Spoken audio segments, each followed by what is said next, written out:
Welcome everybody to tonight's event. My name is Roy Roberts. I am the president of the United Secular Alliance here at VCU. The United Secular Alliance is a group of atheist, agnostics, secular students. Apparently the people in the back cannot hear me. Never known. Can you hear me now? Good. Okay, like I was saying, I'm Roy Roberts, president of the United Secular Alliance. We are a student group dedicated to the promotion of secular ideals and providing a community for the non-religious students here at VCU. I would like to thank the Honors College and the College of Humanities and Sciences for their financial contributions, without which this event could not have happened. And I would like to thank some certain individuals, such as Shelley Mountjoy, which I'm here at the moment, Anthony Ellis, Larry Mendoza, and Dana Marks, who I believe is manning a camera at this moment, for their help with making this a possibility. I would also like to thank Dean Timothy Halsey of the Honors College, who will be moderating this event, and I will yield the floor to him.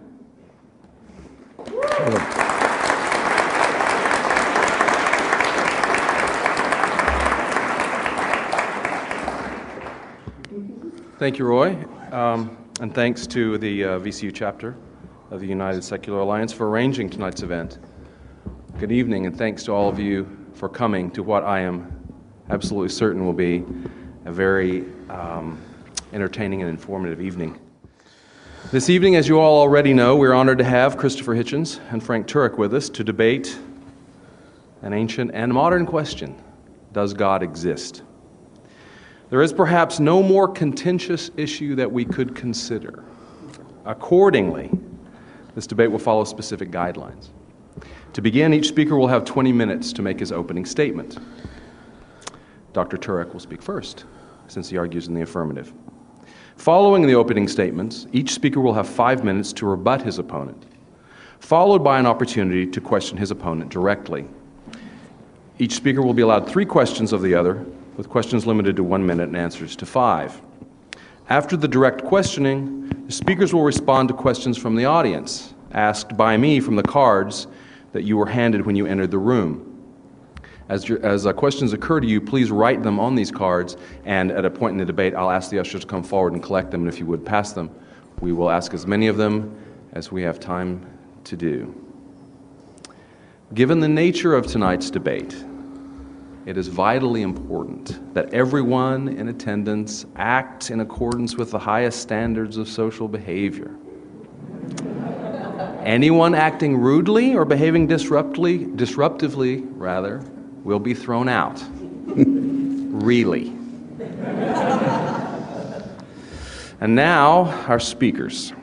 Frank Turek is a speaker, author, columnist, and founder of crossexamined.org, an organization dedicated to presenting evidence for the Christian worldview at universities, high schools, and churches. He is a columnist for townhall.com and is the co-author of 2 books, including I Don't Have Enough Faith to Be an Atheist. He has appeared on numerous TV and radio programs, including The O'Reilly Factor, Hannity and Combs, and Politically Incorrect with Bill Maher. Dr. Turek has a doctorate in apologetics from Southern Evangelical Seminary in Charlotte, North Carolina, and a master's degree in public administration from George Washington University, where he also taught courses in leadership and management. Christopher Hitchens is the author of more than 10 books, including most recently, God is Not Great: How Religion Poisons Everything. He is a contributing editor to the Atlantic Monthly and Vanity Fair, and has written prolifically for American and English periodicals including The Nation, the London Review of Books, Granta, Harper's, Slate, and the Washington Post. He is a regular television and radio commentator, appearing on Hardball with Chris Matthews, The Charlie Rose Show, Real Time with Bill Maher, The Tavis Smiley Show, and C-SPAN's Washington Journal, among others. Mr. Hitchens is also taught as a visiting professor at the University of California, Berkeley, the University of Pittsburgh, and the New School for Social Research in Manhattan. Now, according to the rules of our debate, Dr. Turek will make his opening comments. Dr. Turek.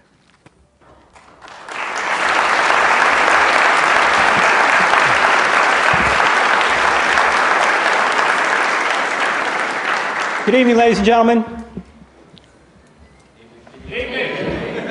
My name is Frank Turek. Before I get started, let me ask you this. How many have heard me before, or this is your first time? How many of you are here tonight? How many do not respond to surveys? 3 out of 10 don't respond to surveys, Dean. This is my first formal debate. So give me a little grace if I can't cram everything I want to say into 20 minutes. I will say, however, I've had many informal debates, most of them with my wife, and I have not fared very well there. I will say, however, that she is probably the perfect sparring partner for Christopher Hitchens because her nickname at our house is Nails. And Nails is the type of woman that if she ain't happy, ain't nobody in the house happy. So hopefully I'm prepared for a very formidable opponent in Christopher Hitchens. And I do want to say that I very much like Christopher Hitchens. I've been following him for many years. I'm kind of a political junkie, so I've seen him around quite a bit. And I appreciate his charm and his wit, and I agree with him on a lot of things. Obviously, not the issue of God. That would make a very boring debate. But I will say that I went up to Christopher just about a half hour ago, and I shook his hand, and I said, Christopher, I'm actually a fan. And he smiled, and he said, the night is young.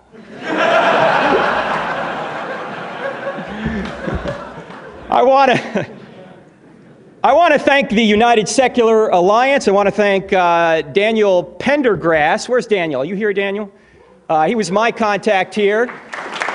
I also want to thank Dean Timothy Hulsey, and I also want to thank, of course, Christopher for doing this debate. I think it's impossible not to like Christopher, and as I mentioned, I do. He's carrying the cross for atheism, and he carries it very well. Tonight, I'm going to carry the cross for theism, and I want to point out that I think we're both trying to explain the world around us. We both have the burden of proof to explain why reality is the way it is.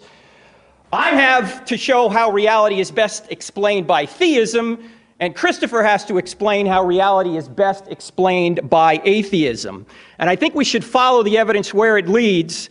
I think that the evidence we see all around us and within us leads to a spaceless, timeless, immaterial, personal, powerful, intelligent, moral creator, i.e. what we would call a theistic God. And this creator created this universe and the life within us. Or the life within it, I should say. Now, I'm going to try and summarize my 450-page book, at least the first 200 pages of it, in the next 20 minutes, or next 18 minutes at this point now, and that is an impossible task. That would be about 20 pages a minute. Actually, I probably can do it because I'm originally from New Jersey. See, I speak at 150 words a minute with gusts to 350. So if I go a little quick, and you want to see more of the evidence, please get the book. I don't have enough faith to be an atheist. And I want to point out that all the proceeds from the sale of the book will go to feed needy children. Mine. Okay? See, I've got 3 sons. The oldest 2 are in college right now, so I need a little help, and one of them is sitting right over here. All right.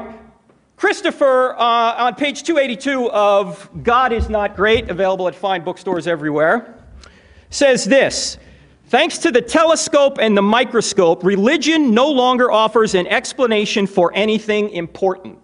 I think that is exactly wrong. I think due to the telescope and the microscope, we are seeing evidence that leads directly to God. And I'm going to give you 3 major arguments for this, and then I'm going to give you 4 more that are a result, I think, of a theistic worldview. I'm going to spend most of my time on the 3, and then I'll just mention the last 4. The 3 are the cosmological argument from the beginning of the universe. The next one is the teleological argument from the design of the universe and the design of life. And the third is the moral argument. Let's start with the cosmological argument. And this is basically the argument from the Big Bang, that the universe had a beginning. If it had a beginning, it must have had a beginner. Now, for some reason, Christians are afraid of the Big Bang. I'm not afraid of the Big Bang. I believe in the Big Bang. I just think I know who banged it. Now, the evidence for the Big Bang is good. I'm going to give you evidence in an acronym, SURGE, S-U-R-G-E. I'm not going to spend a lot of time on it because I think even Christopher in his book on page 65 says the Big Bang is the accepted origin of the universe. S stands for the second law of thermodynamics, that the universe is running down. As that sun is up there, it is burning out. Ultimately, we will go to heat death, as Christopher has said in his book. Well, if the universe is eternal, that sun would have burned out a long time ago, but since the sun is still up there, and we still have energy here. The universe must have had a beginning. The second law of thermodynamics also says that ordered things go toward disorder. It affects the school. We have to paint the walls. We have to put gas in our car. The second law of thermodynamics also affects us as human beings. When you get older, the second law of thermodynamics is seen by the fact that we all get dresser disease. That's when our chest falls into our drawers. See, that's the second law of thermodynamics. The U in surge is the fact that the universe is expanding, discovered by Edwin Hubble in 1929. Hubble deduced that if the universe is expanding, if you watched everything in reverse, you would see it collapse back to a point, mathematically and logically, to nothing. So the universe exploded into being out of nothing. The G stands for the great galaxy, the R stands for the radiation echo, discovered by accident by Penzias and Wilson, two scientists working at Bell Labs in Homedale, New Jersey. They discovered basically the radiation afterglow, or the remnant heat from the initial Big Bang explosion. The heat is still out there. It's just a couple of degrees above absolute zero. Now, good theories predict future discoveries, and they said if the radiation afterglow is out there and the Big Bang really did occur, we ought to find very fine temperature variations among the radiation afterglow. So they sent up a satellite in 1989 to circle the Earth. It's called the Kobe Space Satellite, to measure this radiation afterglow. And for 3 years, they found nothing until they tuned their instruments just a little bit more precisely and found that there were temperature variations in the radiation afterglow, and they were down to 1 part in 100,000. George Smoot, the leader of the expedition, said, if you're religious, it's like looking at God. Stephen Hawking said, this is the greatest discovery of cosmology, perhaps the greatest discovery of all time. Those temperature variations allowed galaxies to ultimately form, so we could ultimately be here. The E in surge stands for Einstein's theory of general relativity, which says time, space, and matter are correlative. You can't have space without time. You can't have time without space and matter. And in effect, it says that the universe came into existence with space and time together. In other words, once there was no time, once there was no space, once there was no matter, and then bang, out of nothing, the universe exploded into being. What is nothing? Aristotle had a good definition of nothing. He said nothing is what rocks dream about. Nothing. There was no thing. There was not positive and negative energy, as Isaac Asimov has said. There was not a vacuum. There was not swirling mathematical points, as Dr. Atkins has said from Oxford. There was nothing, what rocks dream about, which means that the universe exploded into being, all space, all matter, all time, out of nothing. And several scientists have pointed this out. Stephen Hawking said almost everyone now believes that the universe and time itself had a beginning at the Big Bang. Agnostic astronomer Robert Jastrow, the man who sits in Edwin Hubble's chair, or who did until February when he died, he was an agnostic. He sat at Mount Wilson and looked through Hubble's telescope. He wrote a book in 1978 called God and the Astronomers. And here's what Jastrow wrote. Or here's what he said, actually, in an interview. He said, astronomers now found they've painted themselves into a corner because they have proven by their own methods that the world began abruptly in an act of creation to which you can trace the seeds of every star, every planet, every living thing in this cosmos and on the earth. And they have found that all this has happened as a product of forces they cannot hope to discover. That there are what I or anyone would call supernatural forces at work is now, I think, a scientifically proven fact. Why isn't an agnostic astronomer saying supernatural forces are at work? Why couldn't nature have created the universe? Because there was no nature. There was nothing, what rocks dream about, and then the entire space-time continuum leapt into existence. If it's not a natural cause, by definition, it must be a supernatural cause, something beyond the natural. In fact, Arthur Eddington, the contemporary of Einstein, who was an expert in general relativity, said, quote, the beginning seems to present insuperable difficulties unless we agree to look on it as frankly supernatural. So the cosmological argument leaves us with one question. Either no one created something out of nothing or someone created something out of nothing. The atheistic view is no one created something out of nothing. The theistic view is someone created something out of nothing. Which view is more reasonable? I think Julie Andrews had it right. Nothing comes from nothing. Nothing ever could. That's the cosmological argument. The teleological argument, the design argument, actually has two arguments contained within it. It is the argument from design. And there are dozens of factors about the universe that are precisely designed for the existence of the universe and life. So not only did the universe explode into being out of nothing, it did so with incredible precision. Stephen Hawking has noted that the universe would not exist if there was a decrease in the expansion rate 1 second after the Big Bang by only 1 part in 100,000 million. This led Hawking to conclude it would be very difficult to explain why the universe should have begun in just this way, except as an act of God who intended to create beings like us. Not only is it designed in terms of its expansion, but the gravitational force is so precise. If you change the gravitational force by 1 part in 10 to the 40, nothing would exist. What's 1 part in 10 to the 40? Stretch a tape measure across the entire known universe. Set gravity at 1 inch on that, anywhere on that tape measure. If you move gravity, the force of gravity, 1 inch in either direction, we don't exist. There's also factors about our universe, in particular our solar system, that cannot be explained unless there's a designer behind it. For example, the Earth rotation, 24 hours, just right. If it was a little bit more, a little bit less, we wouldn't be here. The axial tilt, 23.5 degrees, just right. Change that a little bit, we're not here. The Jupiter being in its current orbit. If Jupiter wasn't there, we'd be bombarded with space material. Why? Because Jupiter acts as a cosmic vacuum cleaner. It attracts all the cosmic space junk to it rather than us. There are a number of other factors I don't have time to get into, but Arno Penzias, the man who co-discovered the R in surge, the radiation afterglow, said this: astronomy leads us to a unique event, a universe which was created out of nothing, one with the very delicate balance needed to provide exactly the right conditions required to permit life, and one which as an underlying, one might say, and one which has an underlying, one might say, supernatural plan. A friend of Christopher, atheist Steven Weinberg, who is an atheist, put it this way: life as we know it would be impossible if any one of several physical quantities had slightly different values. So not only is the universe precisely tweaked, and by the way, there would be no life unless the universe was precisely fine-tuned, as I just mentioned, but life itself is designed. Let me take you to your breakfast table for just a second. Suppose you wanted to have a bowl of alphabet cereal. You're a teenager, and you come downstairs to have a bowl of alphabet cereal, and you see the alphabet cereal's knocked over, and the letters from the alphabet cereal are spelled out on the placemat, and it spells, "Take out the garbage, Mom." What are you going to assume? Cat knocked the box over? Earthquake shook the house? Or are you going to say, no, that's intelligent design from an intelligent being? Or let's say you're laying out on the beach and you see in the clouds, "Drink Coke." What are you going to assume? Unusual cloud formation? No, you're going to say there has to be a skywriter up there, even if you didn't see him. Why? Because messages only come from minds.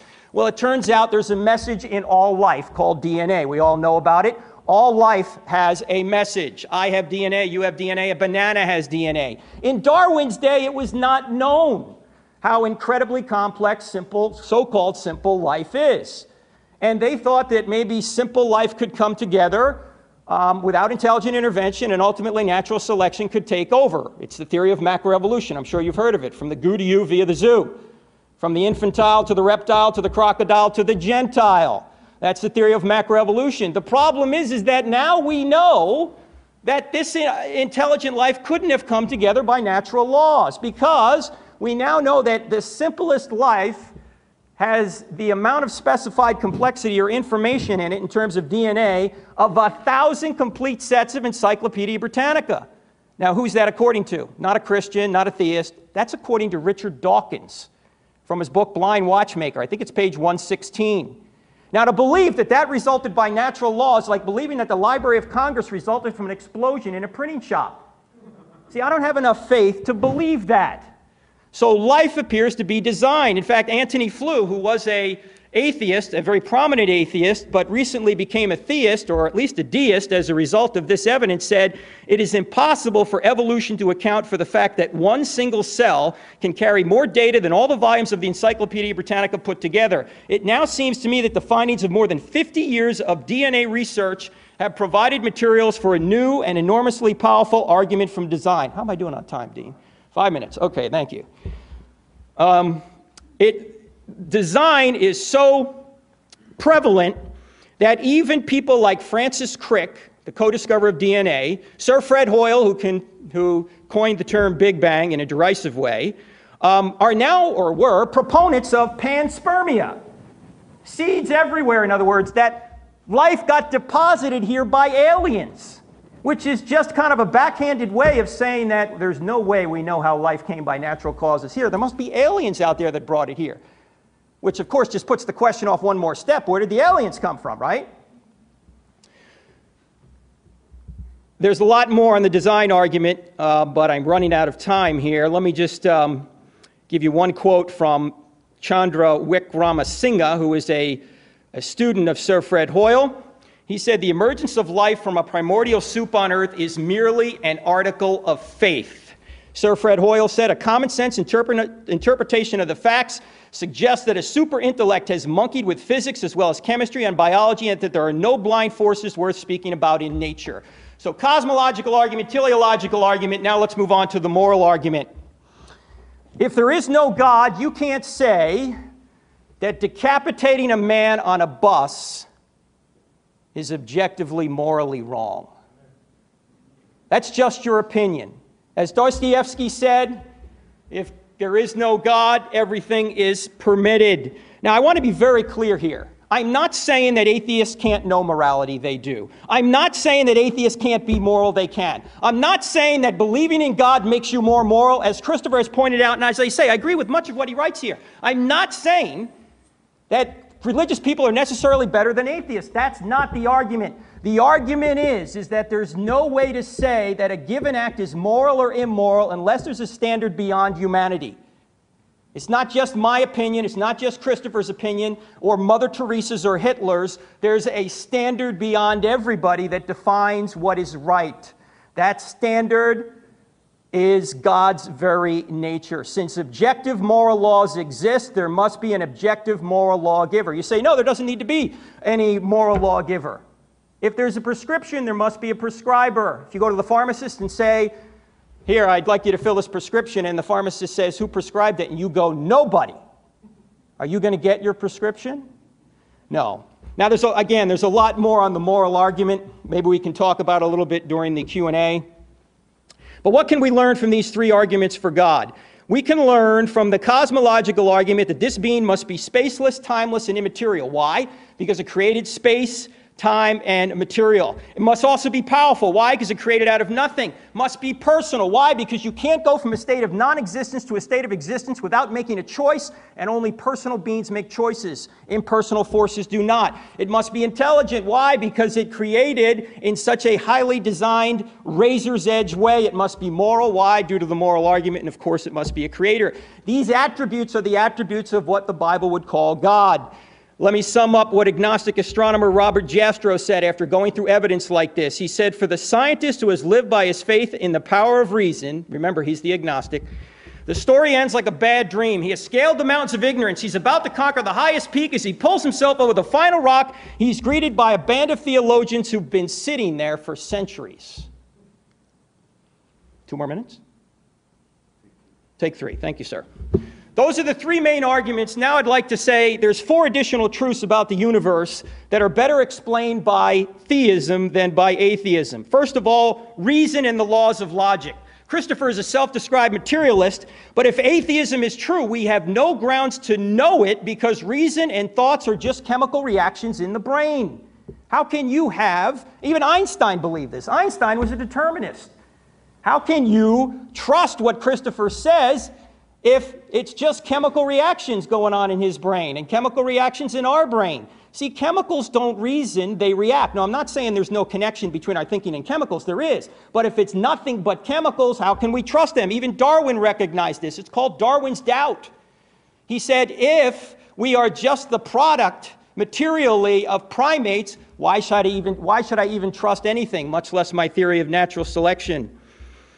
The next major reason is the laws of mathematics. Science depends on the notion that the universe is rational and mathematical at all levels. But how does rationality and mathematics arise from randomness? How do they come from matter? Rationality and mathematics are the product of mind, not matter. So you got reason and the laws of logic, the laws of mathematics, and then Number 7, or 7 in my list here, 3 in the addition, human freedom and the ability to make choices.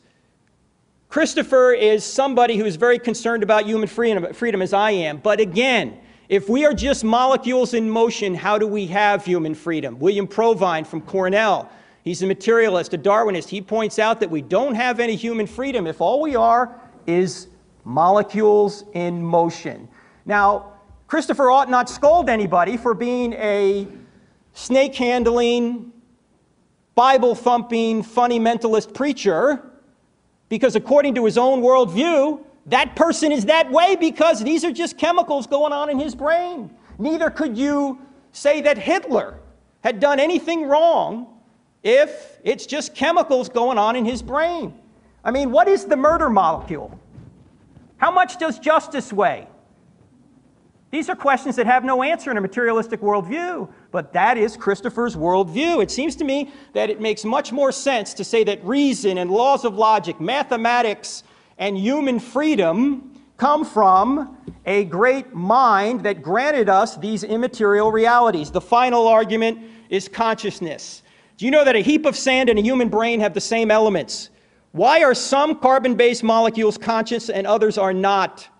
Materialists have no answer for this. Daniel Dennett, another person who would agree with Christopher on many things, he's a materialist, says that consciousness is an illusion because he's a materialist. You're not really witnessing this right now. It's just an illusion. Now, one wonders if he was conscious when he wrote this. But again, there is no explanation for this in an atheistic worldview. Now, I have a couple other arguments on the bench, but I don't have time to get to them. Let me just sum up in 1 minute. We need to take all this data in context, not just one argument, but all of them. What is the best explanation? Christopher has to explain these 8 truths about the universe from an atheistic perspective. He must explain how the universe arose from nothing, how extreme fine-tuning and design arose from chaos, how life arose from non-life, how morality arose from materials, how reason and the laws of logic arose from matter, how mind arose from mud, how mathematics arose from molecules, how human freedom arose from blind repetitive forces, and how consciousness arose from chemicals. If he can't give evidence to explain these truths about reality from an atheistic perspective, if he's just going to state unsupported, speculative possibilities that rely on faith, then I think theism is a more reasonable worldview. Thank you for your attention. I appreciate it.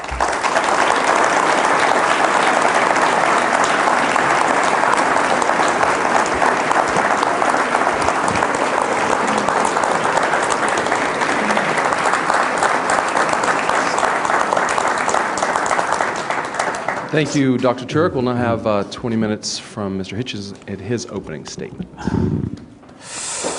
Let's see.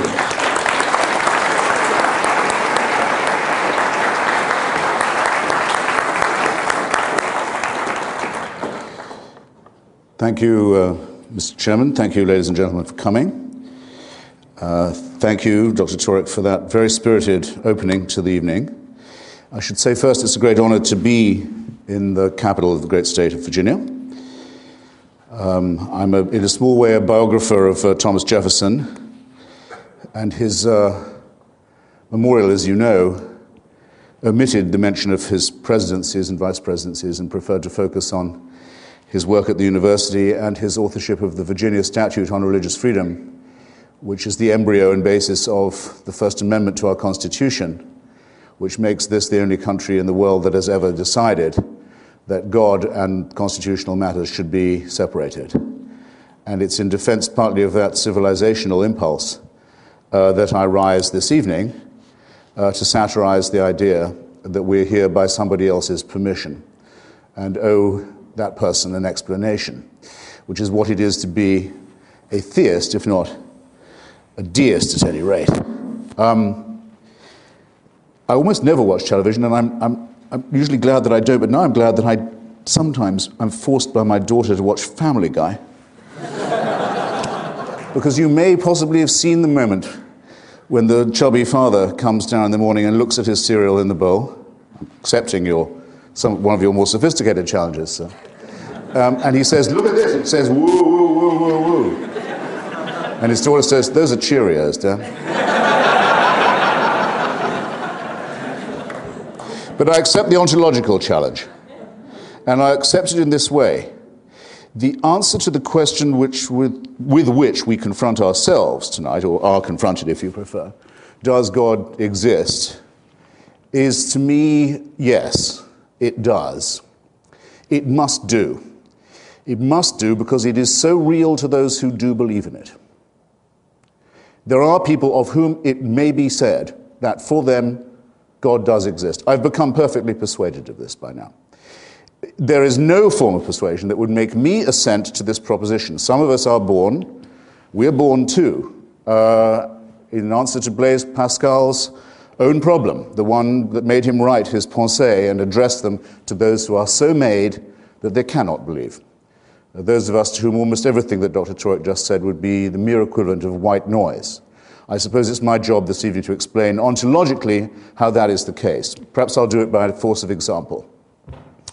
Recently, very recently, in fact, as little ago in time as last year, the Vatican announced that limbo, the destination of the unbaptized child soul, no longer exists. There is no such place. St. Augustine was in error, it appears, in sending so many children, at least the souls of so many unbaptized children, to this destination for so long. Among the comments that I heard about this, among the mildest, actually, was that of a woman raised in the Catholic faith, whose child had died before baptism could take place, who had for many years believed that that's where her unbaptized child had gone. And she said, they can't tell me that place doesn't exist. It's been as real to me as anything possibly could be for so long. They've no right to tell me now that this no longer exists. Ontologically, limbo exists for those who believe in it just as God does. I'm not here to deny that. It's only a few decades now since the rival church, the Church of Rome, the Church of England, announced that really no one actually goes to hell. It could be that after you die you're forbidden God's grace, but there's no real place of eternal, unending, infinite torture and torment with which those who claimed the grace of God and the redemption of Jesus made a living for so many years. And how do they make their living? By lying to children. Think of it. Hundreds and hundreds of years of people proudly earning their keep by lying to children and terrifying them, and saying that because they could do that, they were morally superior to us. Reason, common sense, decency, ordinary decency rebels against this kind of mind-forged manacle, however charmingly or humorously it's expressed. But hell exists in the minds of several people I've spoken to just today on this campus in the intervals of other conversations. For them it's real, and I don't say that it's not. But what I want to show is that it can, if it does exist, nonetheless be abolished, like many other mind-forged manacles and man-made tyrannies that confront us. And in fact, that this belief in a supreme and unalterable tyranny is the oldest enemy of our species, the oldest enemy of our intellectual freedom and our moral autonomy, and must be met, and must be challenged, and must be overthrown. I want to argue for nothing less than that. It's actually rather wonderful, isn't it, that religious authorities who used to say they were infallible say, just take the last pope, just the last. I know I'm not talking with the Catholic apologist this evening, but nonetheless, the church, when people say the church, they know which one they mean. They mean the one in Rome, the one where when Stephen Hawking was invited and was asked at the conference on the church and science, is there anything he'd like to see in Rome while he was there, he said he'd like to see the records of the trial of Galileo. Don't please be invoking Mr. Hawking, by the way, as if he was a deist. The last pope, just in the last decade of his tenure, apologized. He said, we were wrong about the Jewish question. We probably shouldn't have said for so long the Jews were responsible for the murder of Christ. We were probably wrong in forced conversion of the peoples of the Indies, as they were thought of, the isthmus and the southern cone of our hemisphere. We were certainly wrong. We owe an apology to the Muslims for the atrocities of the Crusades. We owe an apology to the Eastern Orthodox churches for the incredible butchery to which they, our fellow Christians, were subjected by us, the Roman Catholic Church. And we probably owe an apology to the Protestants for saying and so many awful things about them and torturing and burning and killing them too.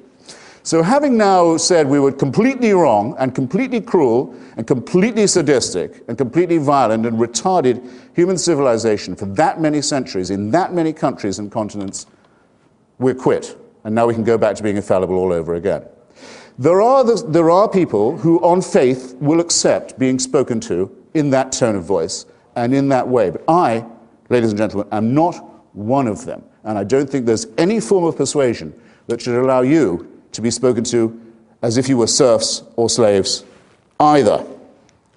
Proceeding with the ontology with which I began, the Aquinas point, that if you can conceive of something, whether it's a ghost, a phantasm, or a deity, if you can conceive of something, it is in some sense real if it's real in your mind. And showing with the obvious fallacy that has always attended that, is it nonetheless possible for an atheist to say, a proclaimed atheist to say, as I do, proclaim myself to be, that God positively can be said not to exist? No. It's a very common misunderstanding about my fraternity, sorority. I'll just take a moment to clear it up. The atheist says, no persuasive argument for the existence of God has ever been advanced or adduced without convincing rebuttal. That no argument in favor stands or has been found to stand the test of argument and evidence. We cannot say that we know that there could be no such entity. Among other things, we are too reverent of the extraordinary time of discovery, innovation, pushing back of the frontiers of knowledge and understanding that's taken place just in our own time to make any such remark. But by saying this, we say, I think, quite a lot.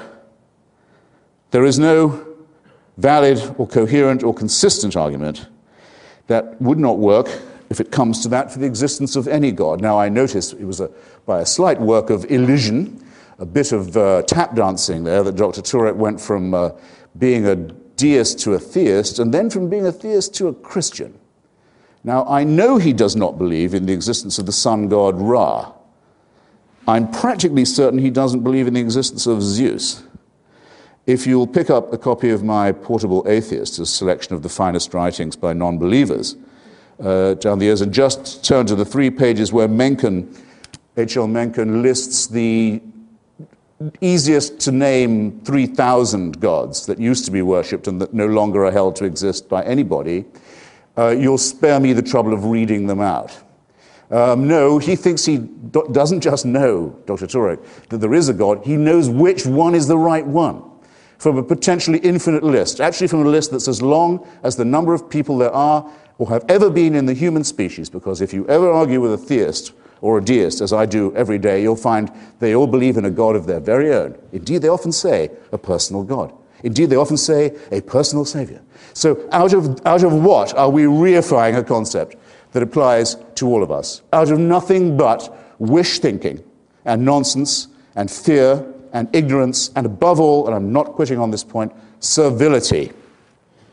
Everyone in this room is an atheist. Everyone can name a God in which they do not believe. Let them advance the case that the one in which they believe is the superior one. Let Dr. Turek be the first person I've ever met to do that convincingly this evening, and I will show him due respect. I don't think the task can actually be undertaken. Now, the same tap dancing hopes you will not notice that deism and theism are two quite different things. The deist argument says that there is so much order apparent in nature and in the cosmos and in the universe that it might be unwise to assume that such order has no one interested in ordering or designing it. That assumption might be an unsafe one. The philosopher Paley, in his Natural Theology, said design implies a designer. He came up with the very famous image of the watch.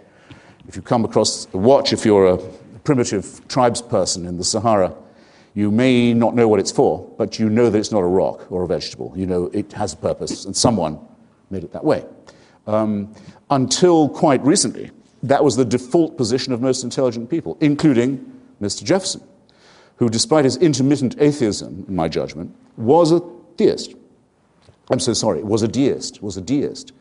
He would debate among the many skills he had, was a very advanced level of paleontology. He would debate with the greatest paleontologist of his time, the Count de Buffon. How comes it? How can it be that we find seashells so high on the mountains of Virginia?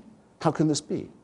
Not even the most intelligent people of that day, and it's very recent, it's an instant in historical time, had any idea how that could be. There isn't anyone in this room who wasn't educated and brought up knowing exactly how that is. It's just a shame that Jefferson and many other intelligent and humane and well-educated literate people just couldn't see that far. He wasn't to know, though Darwin was born in his day, on the same day, actually in 1809 as Abraham Lincoln, the very same day, the two great emancipators, Darwin being, in my judgment, the greater of the two. Now we know this proposition to be true, the proposition that was ridiculed so pathetically, I have to say, I thought, by Dr. Turek. There is no explanation for the origins of our species, for the origins of our cosmos, for the origins of our globe itself. There is not one explanation left which requires the existence of a deus ex machina. In every case, we have a better or sufficient explanation. I think that assertion of mine will stand any challenge this evening. I'm looking forward to hearing some more of them. Of course, Darwin used creationist images. He actually set out to vindicate Paley's theology. Thought he could do it by his taxonomical study of nature. Einstein used God images when he spoke of the extraordinary majesty of the cosmos. It's in us. It's in our vocabulary. It's hardwired in us, you might almost say, to use images of awe-inspiring, godly, Mozartian, you might say, or even Shakespearean images when talking about these things. But when we come down to the actual analysis of them, we find that we don't need the prime mover at all, and that most of the prime mover explanations, if not all of them, have been positively misleading. So that the deist may propose a designer, and I may not be able to show you convincingly that there could be no such person, but the theist has all their work still ahead of them. From this designer, how do we get to the designer who answers prayers? Did you hear a thing? I mean, just a phrase, even an implication, even a suggestion from anything my opponent said, that you could, by an argument from design, prove answered prayers? Or prove that someone born of a virgin was therefore the son of a god? Or could prove that resurrections occur, and that by people being tortured to death thousands of years ago, we are now redeemed, that we are vicariously forgiven our own offenses by human sacrifice? How does deism help you to that? It doesn't. It quite simply doesn't and cannot. And the attempt to build from one to the other is a conjuring trick of a very vulgar, I think, kind. We live in the childhood of our species, so when Stephen Hawking says that if we could understand the event horizon that surrounds the black hole, we would, in some sense, know the mind of God, he proves that our vocabulary is still that of our infancy. He makes no concession to the idea of a theist or theocratic dispensation. I'd better ask now how I'm doing for time. Good. I'm not sure I'm going to need all that. But I'd like to try and reply and fight on my feet when I can. And I made some notes about what Dr. Turek had said, and I feel that they were challenges to me that I would be ignoble if I didn't respond to. The first, and I thought frankly, the most egregious, was this. I find it extraordinary that it can be said on a university campus in this year of grace that without God, humans are capable of doing anything. That there is no moral restraint upon us if we don't concur in the idea that we are the property and creation of a supreme being. I'm making the assumption that all of you check in every now and then with some kind of news outlet and have a view of what's going on in the rest of the world. Isn't it as plain as could be that those who commit the most callous, the most cruel, the most brutal, the most indiscriminate atrocities of all do so precisely because they believe they have divine permission? Shall I answer my own question? Should I insult you by adding more? Who can't think of an example of this kind? Let me put the question in another form that I've put in now. Every forum from YouTube to C-SPAN, to the wireless, to the print, to the radio, to the television, and innumerable forums to those who say that without God there can be no morality. You are to ask yourself two questions. You are to name a moral action undertaken, or a moral and ethical statement made by a believer. I dare say you can do it. You are then to say that you can not imagine a non-believer making this moral statement or undertaking this moral action. Can you now think, can any of you think, you don't have to answer now, you have all night, and you have my email. And I've done this with everyone from the Archbishop of Canterbury to even lower people. You name me the ethical and moral actional statement that a believer can make and an unbeliever cannot, and there's a prize. I'll tell you about that later. Now there's a second question. Think of something wicked that only a believer would be likely to do, or something wicked that only a believer would be likely to say. You've already thought of it. The suicide bombing community is entirely religious. The genital mutilation community is entirely religious. I wouldn't say that the child abuse community is entirely religious. I wouldn't. But it's bidding to be entirely religious. It operates on the old Latin slogan, "No child's behind left." How dare anybody, how dare anyone who speaks for religion say of us, the secular and the non-believers, that we are the immoral ones? It is itself a wicked thing to say. Itself an absolutely indefensible thing to say. No, the decapitation on the bus is going to be done by someone who thinks God is telling him to do it. Smerdyakov is actually the stupidest character in Dostoevsky's novel. He's the one who makes this proposition. Everyone has to understand that it is those who feel that the divine is prompting them, who feel they're permitted anything and everything. And it is those who are the leading, most salient, most violent, most vicious opponents of the values and civilization that Thomas Jefferson stood for and promulgated.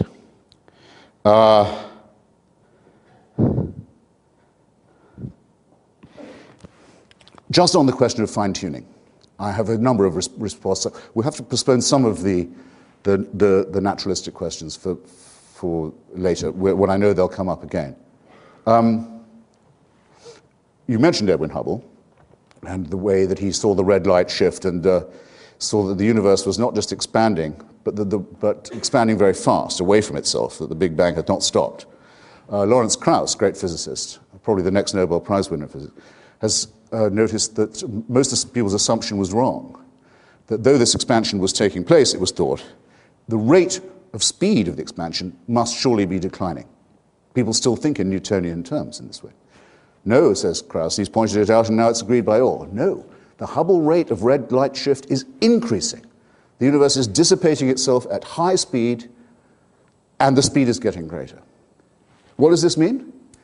Well, it answers the question of why is there something instead of nothing? Because now we have something. We're all here because there's something. And nothing is coming right for us. Very soon, a physicist wouldn't be able to tell the Big Bang had ever taken place. So far sprung apart will the whole system be. And meanwhile, look in the sky at night and you can see the Andromeda Galaxy headed straight for ours on a direct collision course. Who designed that? Who made it certain that every other planet in our solar system is either too hot or too cold to support life, as is most of our own planet, and that in just one tiny, irrelevant solar system already condemned to heat death and implosion? Some design, wouldn't you say? But these are just the paltering, minor objections that I have to the theistic worldview. The main one is the one with which I began. Religion, theism, not deism, theism I underline. Theism says that all our manifold problems, what is the good? How shall we live it? How shall we know it? How to explain suffering? How to confront the possibility of our own, perhaps molecular irrelevance? All these questions that must disturb and detain us all can be solved by referring them upward to a totalitarian judgment, to an absolutist monarch. The other thing that the Virginia Statute on Religious Freedom was supposed to rebut. repudiate, disown. Yes. I promise you, 30 seconds. There is no totalitarian solution to these problems. There is no big brother in the sky. It is a horrible idea that there is somebody who owns us, who makes us, who supervises us, waking and sleeping, who knows our thoughts, who can convict us of thought crime, thought crime, just for what we think, who can judge us while we sleep for things that might occur to us in our dreams, who can create us sick, as apparently we are, and then order us on pain of eternal torture to be well again. To demand this, to wish this to be true, is to wish to live as an abject slave. It is a wonderful thing. It is a wonderful thing, in my submission, that we now have enough information, enough intelligence, and I hope enough intellectual and moral courage to say that this ghastly proposition is founded on a lie, and to celebrate that fact. And I invite you to join me in doing so. Thank you.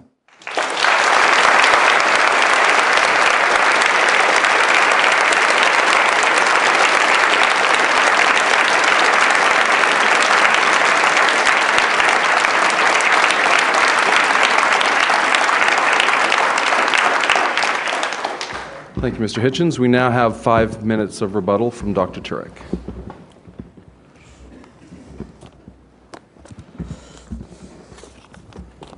In fairness to Christopher, that statement obviously was his opening statement, was not meant to rebut my statement, but now my statement is to rebut his. And I want to point out that most of what Christopher just said there is pretty much complaints about religion and religious people and has no impact on whether or not God exists. Religious people can be the worst people that ever lived. That says nothing about whether or not God exists.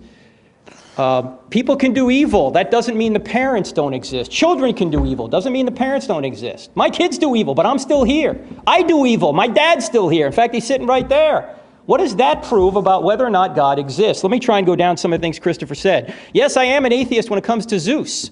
But Zeus is not spaceless, timeless, immaterial, powerful, moral, personal, intelligent creator that I hopefully, at least I thought I gave evidence for. And maybe Christopher will come back to my statements on that later. I don't believe in Zeus because I don't think there's any evidence for Zeus, but I think there's evidence for the theistic God. Deism, I didn't make the direct shift to theism. I probably should have been more explicit. I think it's obvious there's a theistic God because life came several billion years after the creation. That is not a deistic concept. That is a theistic concept. I didn't say anything about Christianity. Even though I am a Christian, I don't have time to defend Christianity here. I'd love to debate Christopher on the issue of Christianity in the future, and I'll publicly offer that right now. If he wants to debate whether or not the New Testament documents are reliable and tell us really what happened about what Jesus came and said and did, I'd be happy to do it. But when I mentioned before, I have a couple arguments on the bench. I've got almost a full baseball team of arguments here. I've got a couple arguments on the bench. It's the resurrection is one of them, and I don't have time to get to that here. So I'm not backing up the Christian God here. I'm backing up a theistic God, even though personally I do believe in a Christian God. He claimed Darwin was the great emancipator, and that he went on to talk about atrocities, and I think he again missed my point. As I said before, I'm not saying atheists can't be moral. Christopher, what he says in his book again, much of it is true. Religious people have done awful things. In fact, Christianity predicts we'll be hypocrites. That's what the church is. It's full of hypocrites. Whenever somebody says, I don't want to go to church, there's too many hypocrites down there, I always say, come on down, pal, we got room for one more. That's what the church is. We're all fallen. We're all sinners. That's why we need a Savior, because we can't do it. And Christopher said, well, how can you command somebody to be well when they have no capacity to be well?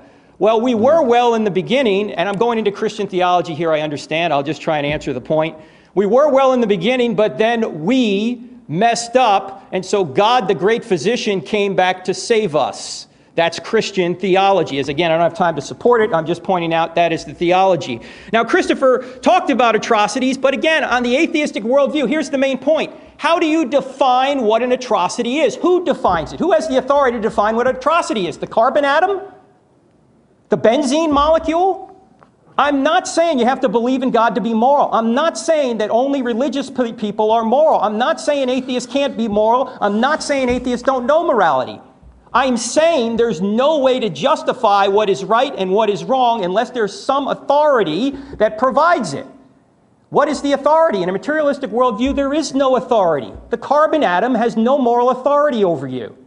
And it seems that Christopher goes on and on about how he does not want to be under some kind of divine totalitarianism. That is a moral rejection of God. Where does he come up with this immoral totalitarianism? His worldview does not afford immorality because his worldview does not afford morality. He has to borrow from the Christian worldview in order to argue against it. In fact, he has to sit in God's lap to slap his face. Where does he get morality from? Where does he get reason from? Where does he get mathematics from? Where does he get consciousness from? Where does the universe... He said there are explanations for where the universe came from. Atheistic, I'd love to hear them. I haven't heard one yet. How does something come from nothing with extreme fine-tuning? What is the explanation for that? He said there are arguments for the beginning of life that are naturalistic. Not according to the people who are studying the matter. How about Francis Crick? If I can find his quote here. Francis Crick said, "Every time I write a paper on the origin of life, I swear I'll never write another one because there's too much speculation running after too few facts." Mark Kirshner of Harvard and John C. Gerhardt of Berkeley said, "Everything about evolution before the bacteria-like life forms is sheer conjecture." Biochemist Klaus Doss admits that after more than 30 years of research into the origin of life has led to, quote, "a better perception of the immensity of the problem of the origin of life on Earth rather than its solution. At present, all discussions on the principal theories and experiments in the field either end in stalemate or in a confession of ignorance." Now, I'm not saying that this is a default position, that it must be God. I'm not saying that I just lack a natural explanation for the origin of life. I'm saying that specified complexity, information, the DNA structure that we all have is evidence for an intelligent being. Because information only comes from minds. The laws of ink and paper did not create, God is not great. There was a mind behind it that brought it into existence. And there's a mind behind DNA. What is the atheistic explanation for DNA? What is the atheistic explanation for information? What is the atheistic explanation for all of these 9 things I mentioned? How much time do I have? I have none. Survey said, sit down. Yes, sir. Thank you.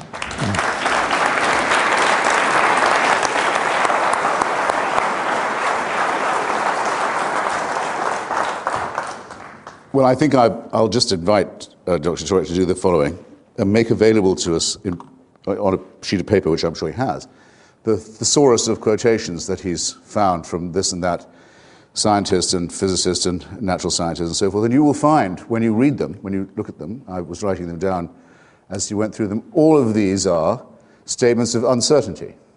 All of them. They're statements of all we know is how little we know. That's been, for many years, my definition of an educated person.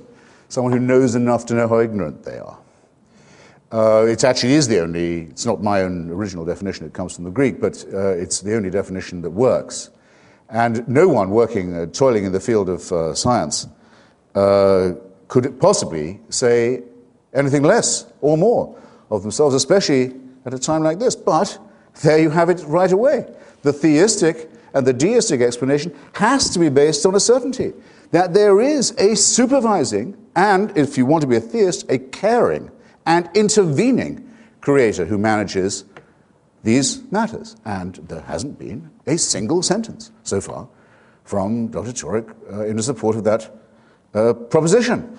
Let me give you an example. The event horizon of Stephen Hawking that I just mentioned, I'll take a cosmological one to begin with. The event horizon is the lip of the black hole. Suppose you could travel towards a black hole and see the lip of it, and notice it before you went in and over and down. That's what's known as the event horizon to physicists. Hawking had a gravely ill colleague in Cambridge who said if he knew he was definitely going to die, that's the way he'd like to go, be falling into the event horizon lip of the black hole, because in theory you'd be able to see the past and the future and time, except you wouldn't have quite enough time to do so. But there would be a grand way to check out if you were a physicist. Turn away from this, turn away from that. These incredible, majestic, awe-inspiring thoughts say that think about the burning bush instead. Think about the trivial miracles witnessed by sheep-herding peasants in Bronze Age Palestine. And think about the debt that they feel that we should incur for their sins. It was stated by Dr. Turek that the sins of these people, the transgressions of these people, and the debt they owe their Creator bind all of us as sinners.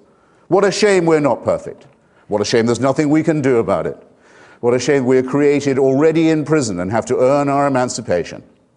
I tell you again, this is servility to the ultimate power. Now, there are people in this audience much better equipped than I to say that there is so far nothing in our natural world, to move away from the cosmological, there is nothing in our natural world, the globe we live on, that cannot be explained by random mutation combined with evolution by natural selection. Nothing works without that assumption. Everything works with it. There are lots of things that remain to be decided, but it's not a theory, or not just one. It does work, it is operational, it doesn't require a prime mover. Occam's razor says we should dispose of unnecessary, needless assumptions. That's what I propose we do in this case. I'll put it another way. How long would you say Homo sapiens has been on the planet?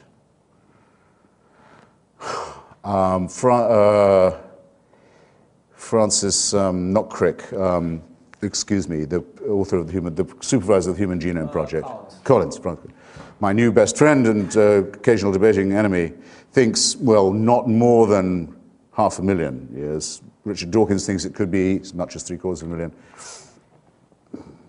I can sink the number, actually, if you like. We know that the species left Africa about 75,000 years ago, having probably shrunk down to about 2,000 or 3,000 people as a result of a terrible climatic disturbance, probably from Indonesia, probably from a predecessor of Krakatoa, which meant that we were this close to joining the 99.8% of all species ever living on the surface of this planet who became extinct. Some design, by the way. Profuse creation of millions and millions and millions of life forms, all to be wiped out, with not even anyone left to testify to their previous existence. We nearly joined that lot. Managed to get out of it just in time. Let's call it, I don't want Francis's million or 500,000 or Richard Dawkins' 75,000, whichever way around. Just give me that amount of time. Suppose we've only been around for 75,000 years.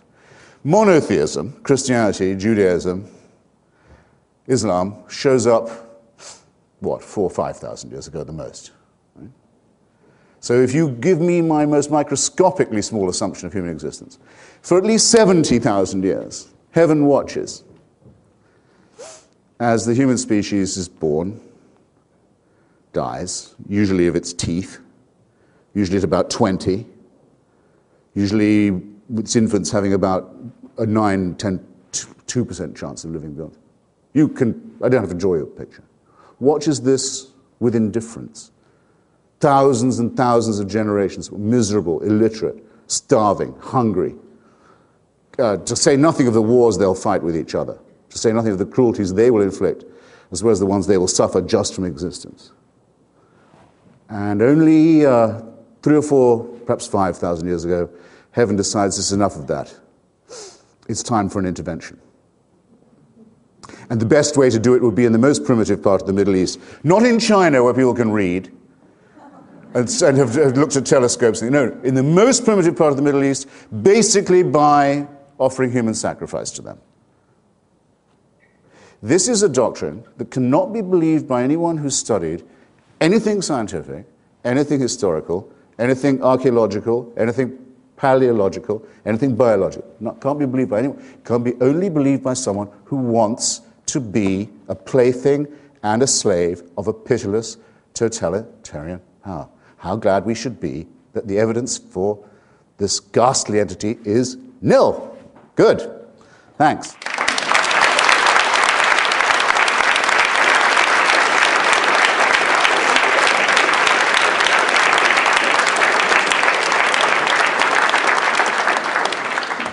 I'm going to stay out of the way and let them ask questions of each other. And the way that we've scheduled is 1 minute to ask and 5 to answer.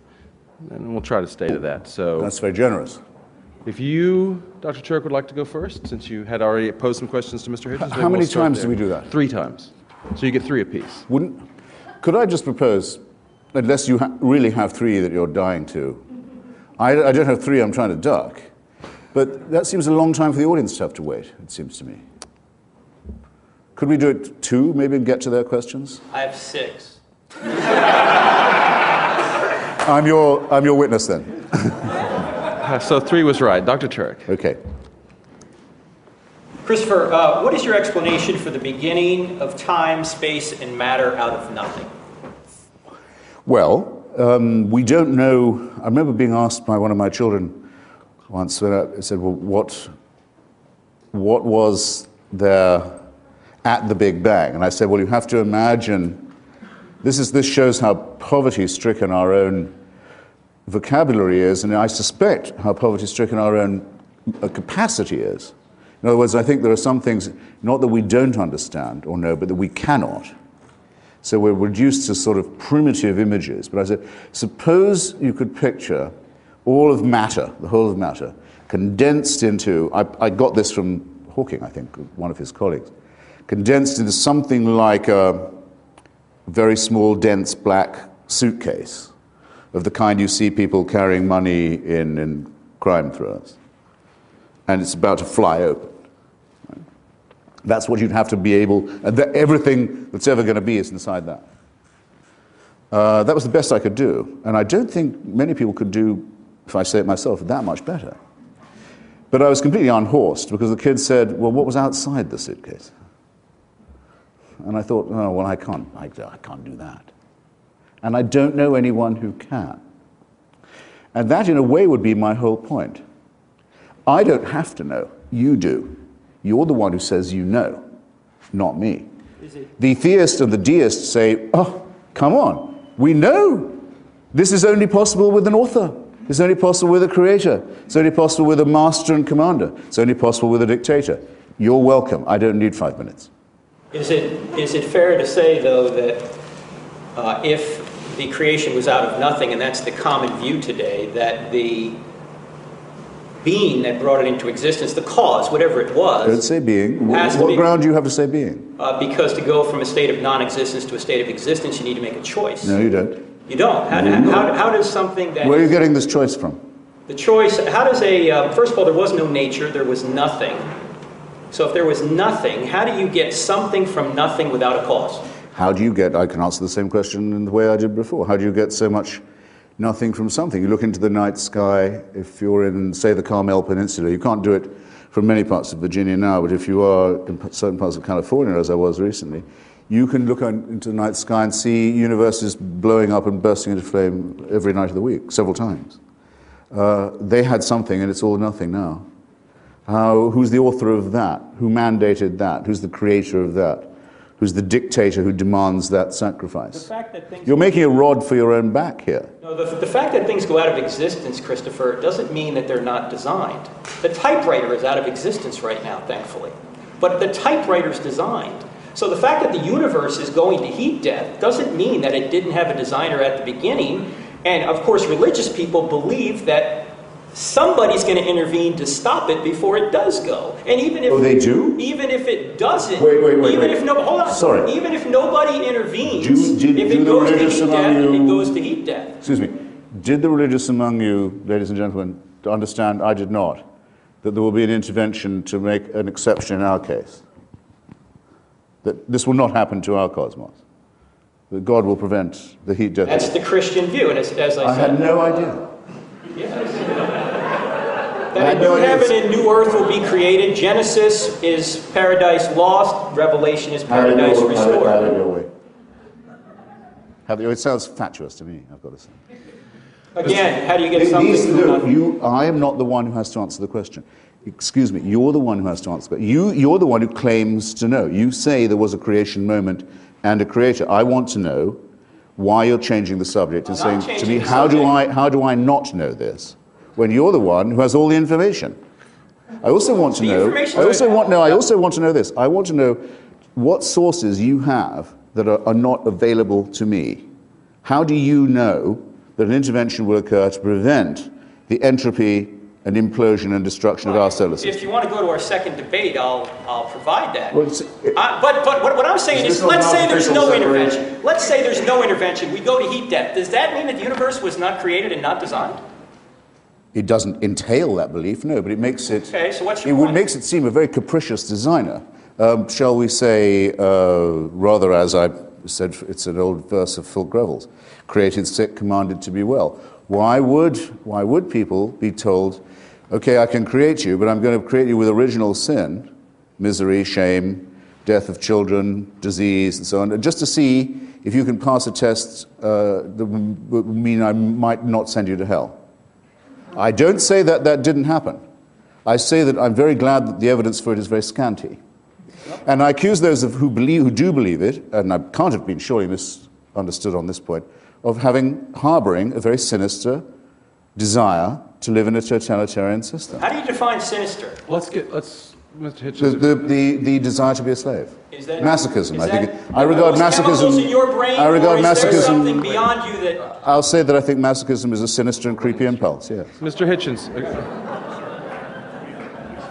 Question for Dr. Turek. All right. I won't take a minute to ask. I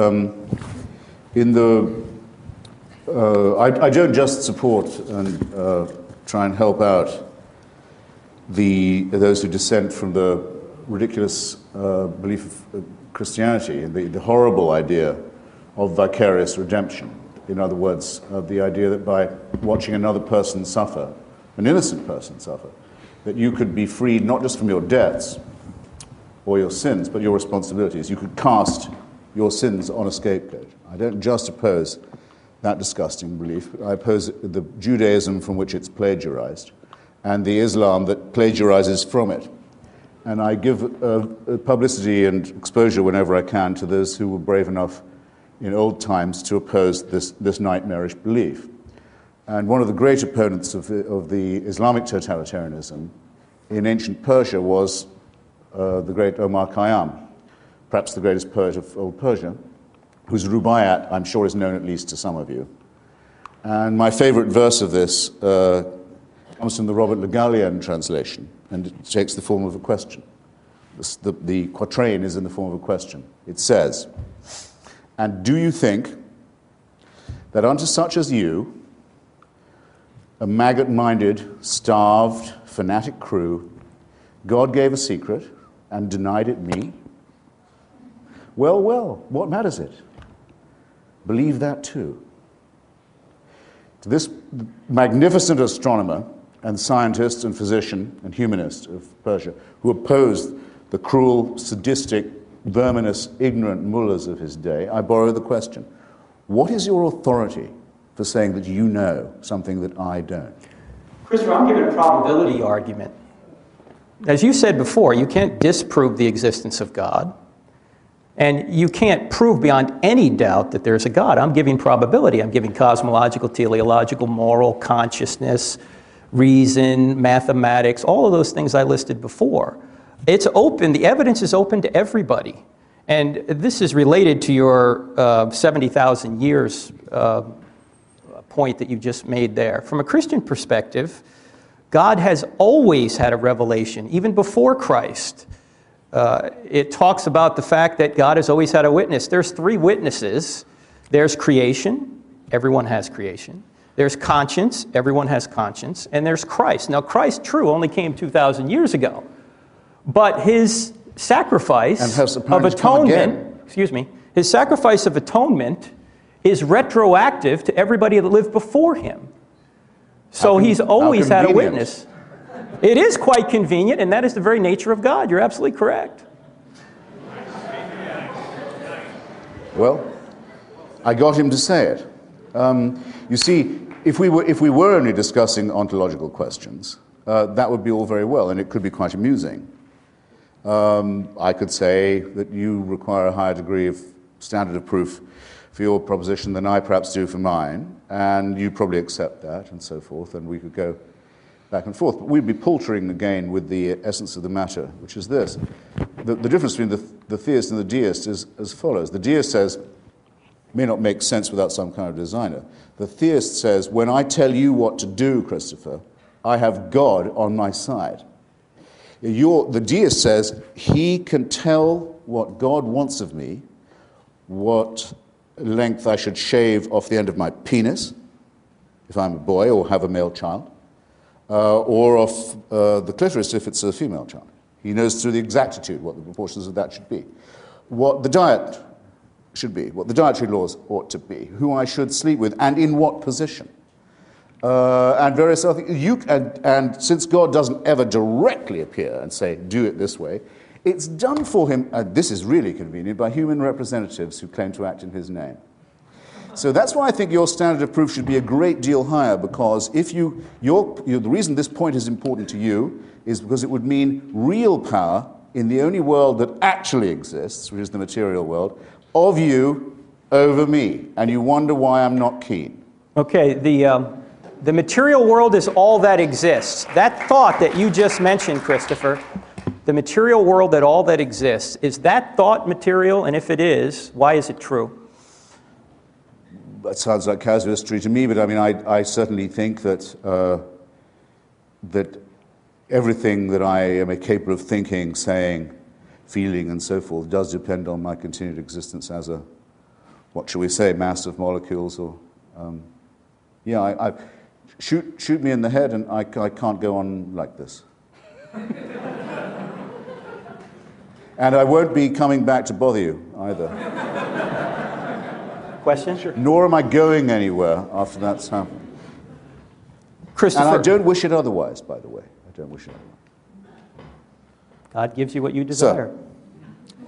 So, would that were the case? I have bear with me, a relatively long question here. After admitting that an unborn child is a human being, you write on page 221, and thankfully you say in the book that it's nonsense that an unborn child is not a human being. You admit that the unborn child is. You say this, and I quote, "There may be circumstances in which it is not desirable to carry a fetus to full term. You then go on to advocate termination of pregnancy if birth control fails." Here's my question. Why is it that, according to you, when God plays God by taking a life prematurely, in the Old Testament, for example, it is a moral outrage, but when you play God by taking a life prematurely through abortion, it is a moral right? Well, it's a false distinction. I mean, that's not what I say. I mean, I say that the great abortifacient is, I would say, nature. I don't say God.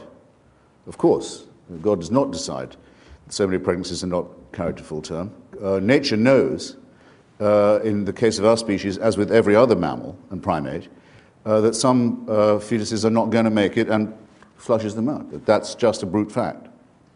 We wouldn't be here if that wasn't the case, because we're, as you know, adapted biologically to an environment we've abandoned, the savanna. That's why we have appendices that are designed for grass eaters, and you know all of this. It's all very well knowable. You can't be having a brood of sickly, half-baked children and get away from the predators. I mean, so nature is the great abortifacient. I certainly don't blame God for it.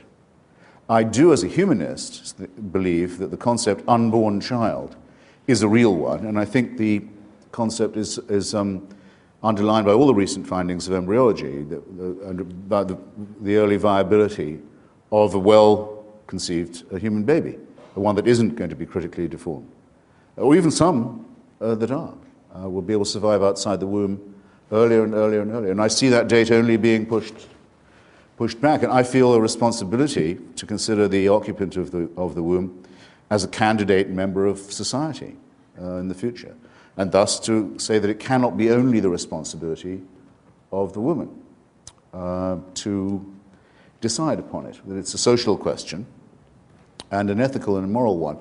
And I say this as someone who has no supernatural belief. So your question ought to have been this: how do I have any ethical opinions, since I don't believe that I'm created? And I don't believe I'm going to heaven. I prefer the first question, if you don't Right, mind. but okay, but I mean, it just isn't it entailed by it? I appeal to the audience. Have I not answered the question about the termination of pregnancy? Which bit have I not answered? You better prompt me then. I'll read it again. Why is it that according to you, when God plays God by taking a life prematurely? Well, it isn't according to me. I don't say God does that.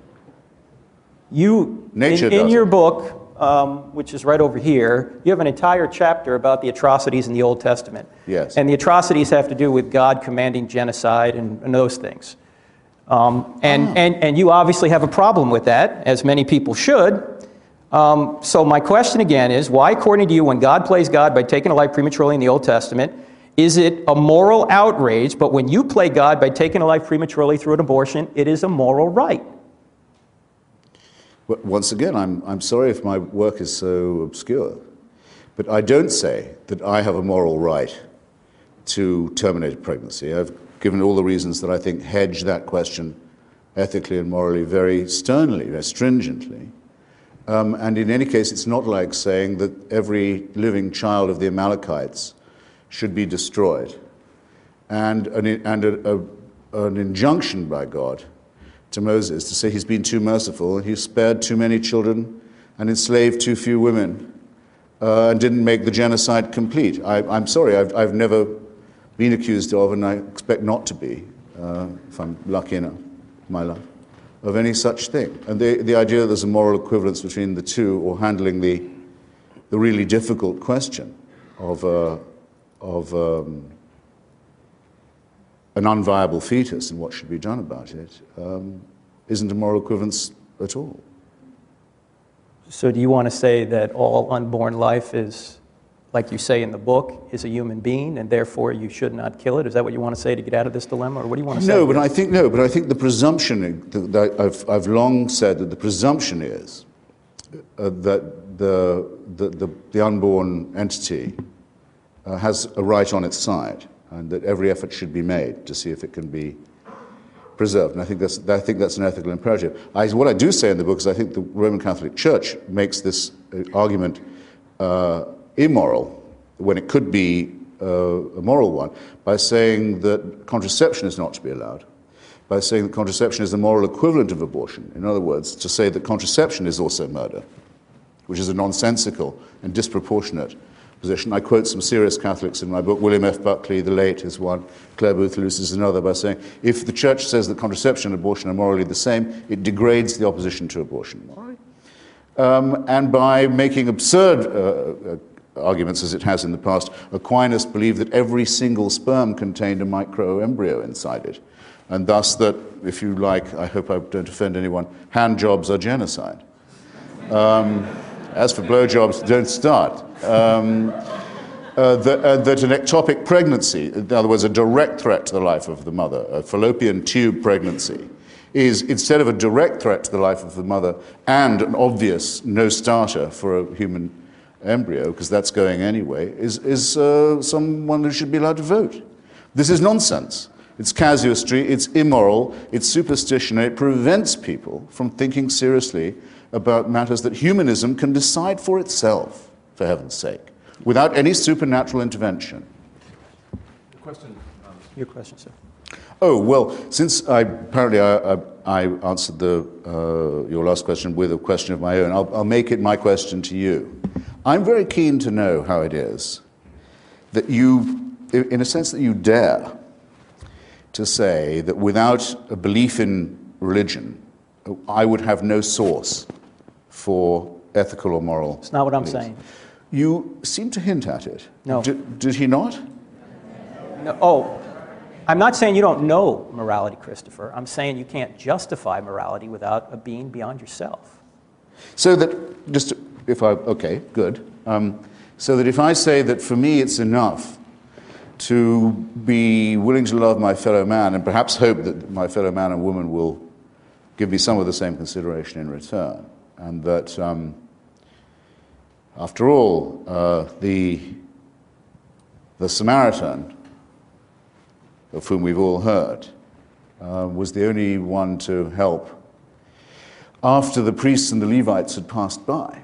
And the Samaritan also, though he's talked of by Jesus, can't have been a Christian because he appears in a story told by Jesus, so there can't be any Christianity before that. Somehow, he knew the moral thing to do is to help his fellow person without a religious instruction. Yes, that's actually the whole point of the parable, though it's not the way it's usually told. And that's what Christianity teaches. You know morality. It's written on your heart. You don't need the scripture to know right from wrong. And this was only available to us 2,000 years ago. No, you've known it from the beginning of time. Conscience has been on humanity from forever. You'll have to let me press you a little bit on that. I mean, William Ewart Gladstone spent a huge amount of his life, and he was a great scholar of Latin and Greek, showing that every one of the Greek Socratic and other moral precepts, all they were just prefigurations of Christianity. These are the best the Greeks could do before Jesus arrived. But No. Because he couldn't face the idea that these solidarities and moralities and understandings are innate in people and don't require divine permission. I just have to ask you, if you could do it plainly, which side do you come down on? Do you think we need divine permission to act humanly to each other? No, it has nothing to do with permission. It has to do with the ontological category known as morality. Where does morality come from? Does it come from the benzene molecule, the carbon molecule, the oxygen molecule? In your worldview, where does it come from? Suppose that we were having this discussion before the existence of molecules was understood. It's irrelevant. No, it's not, because the discussion about where does the good come from was being conducted before Lucretius developed the atomic theory, before Democritus and Epicurus, I should better say, understood that the whole world was made up of atoms and molecules. Before that was known, people were arguing, why do we behave one way to our fellows, and we call it good, and another way, and we call it wicked? Because it's written on... I don't think you can build in a molecular distraction to that. I don't have the molecular problem, you do.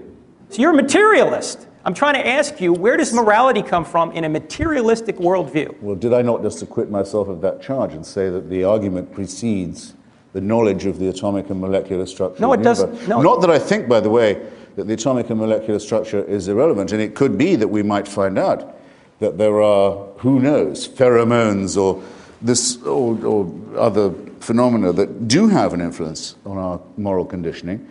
This still wouldn't, to a morally normal person, relieve them of the responsibility of saying that I feel I know what's right. I feel that some things my children don't need to be told. They already know. Let me interject here and just ask a question another way. Whereas to tell a child, you go to this church, which means you'll go to heaven, but your little playmates don't go to that church, and therefore will go to hell, seems to me to be an unpleasant thing to be saying. But yes, that is. Maybe I'm in a minority then. That could be an unpleasant thing, but how do you... Actually, an evil thing to be saying. Let's call it evil, Christopher. And something that only a religious person would dream of saying. Let's call it evil. Where does evil come from? Religion.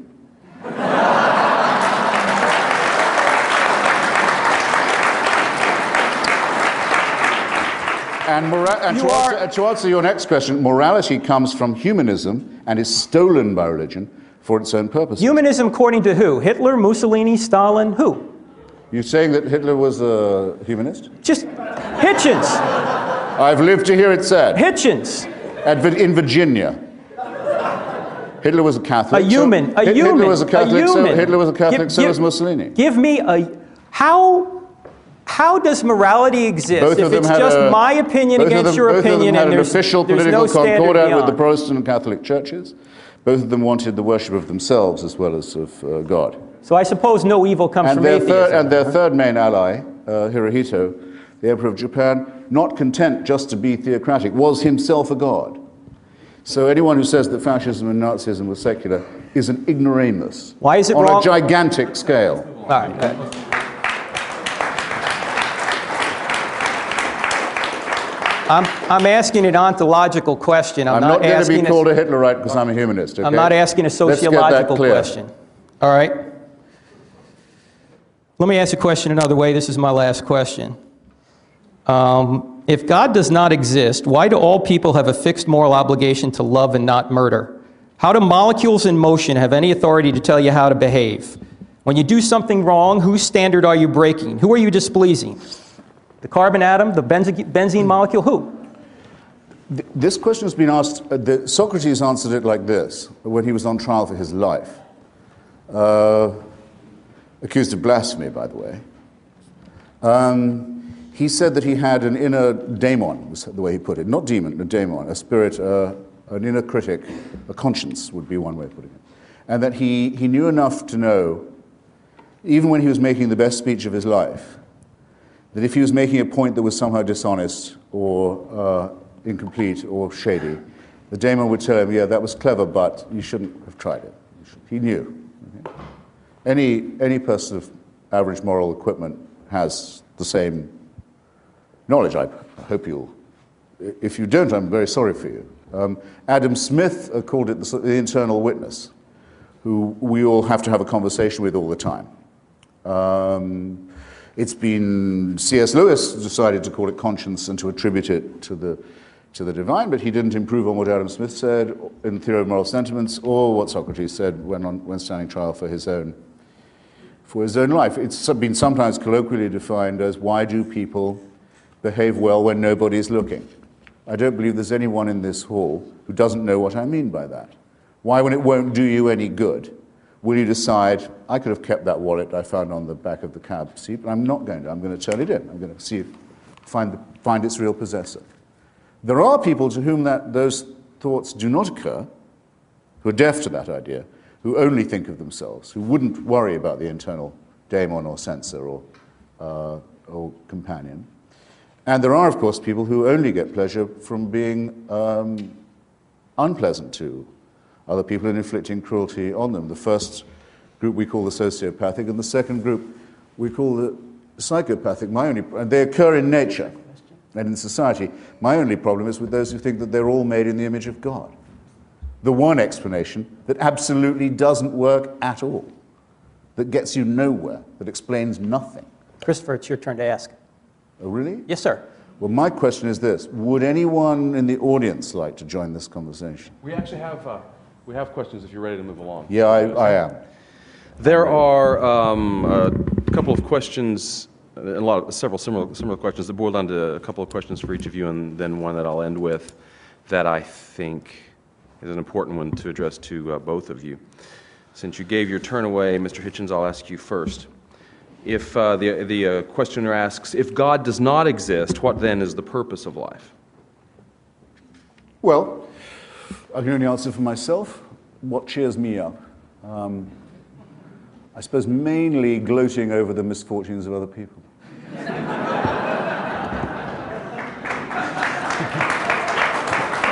I guess that. And you say evil comes from religion, I huh? guess that has to be it. I think, yeah, mainly crowing over the miseries of others.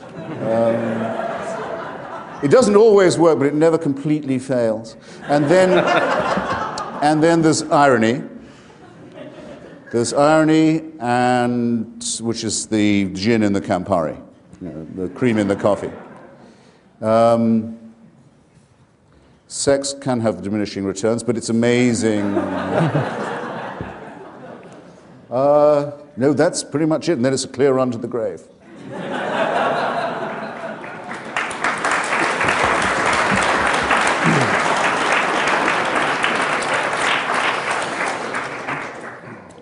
Dr. Turek.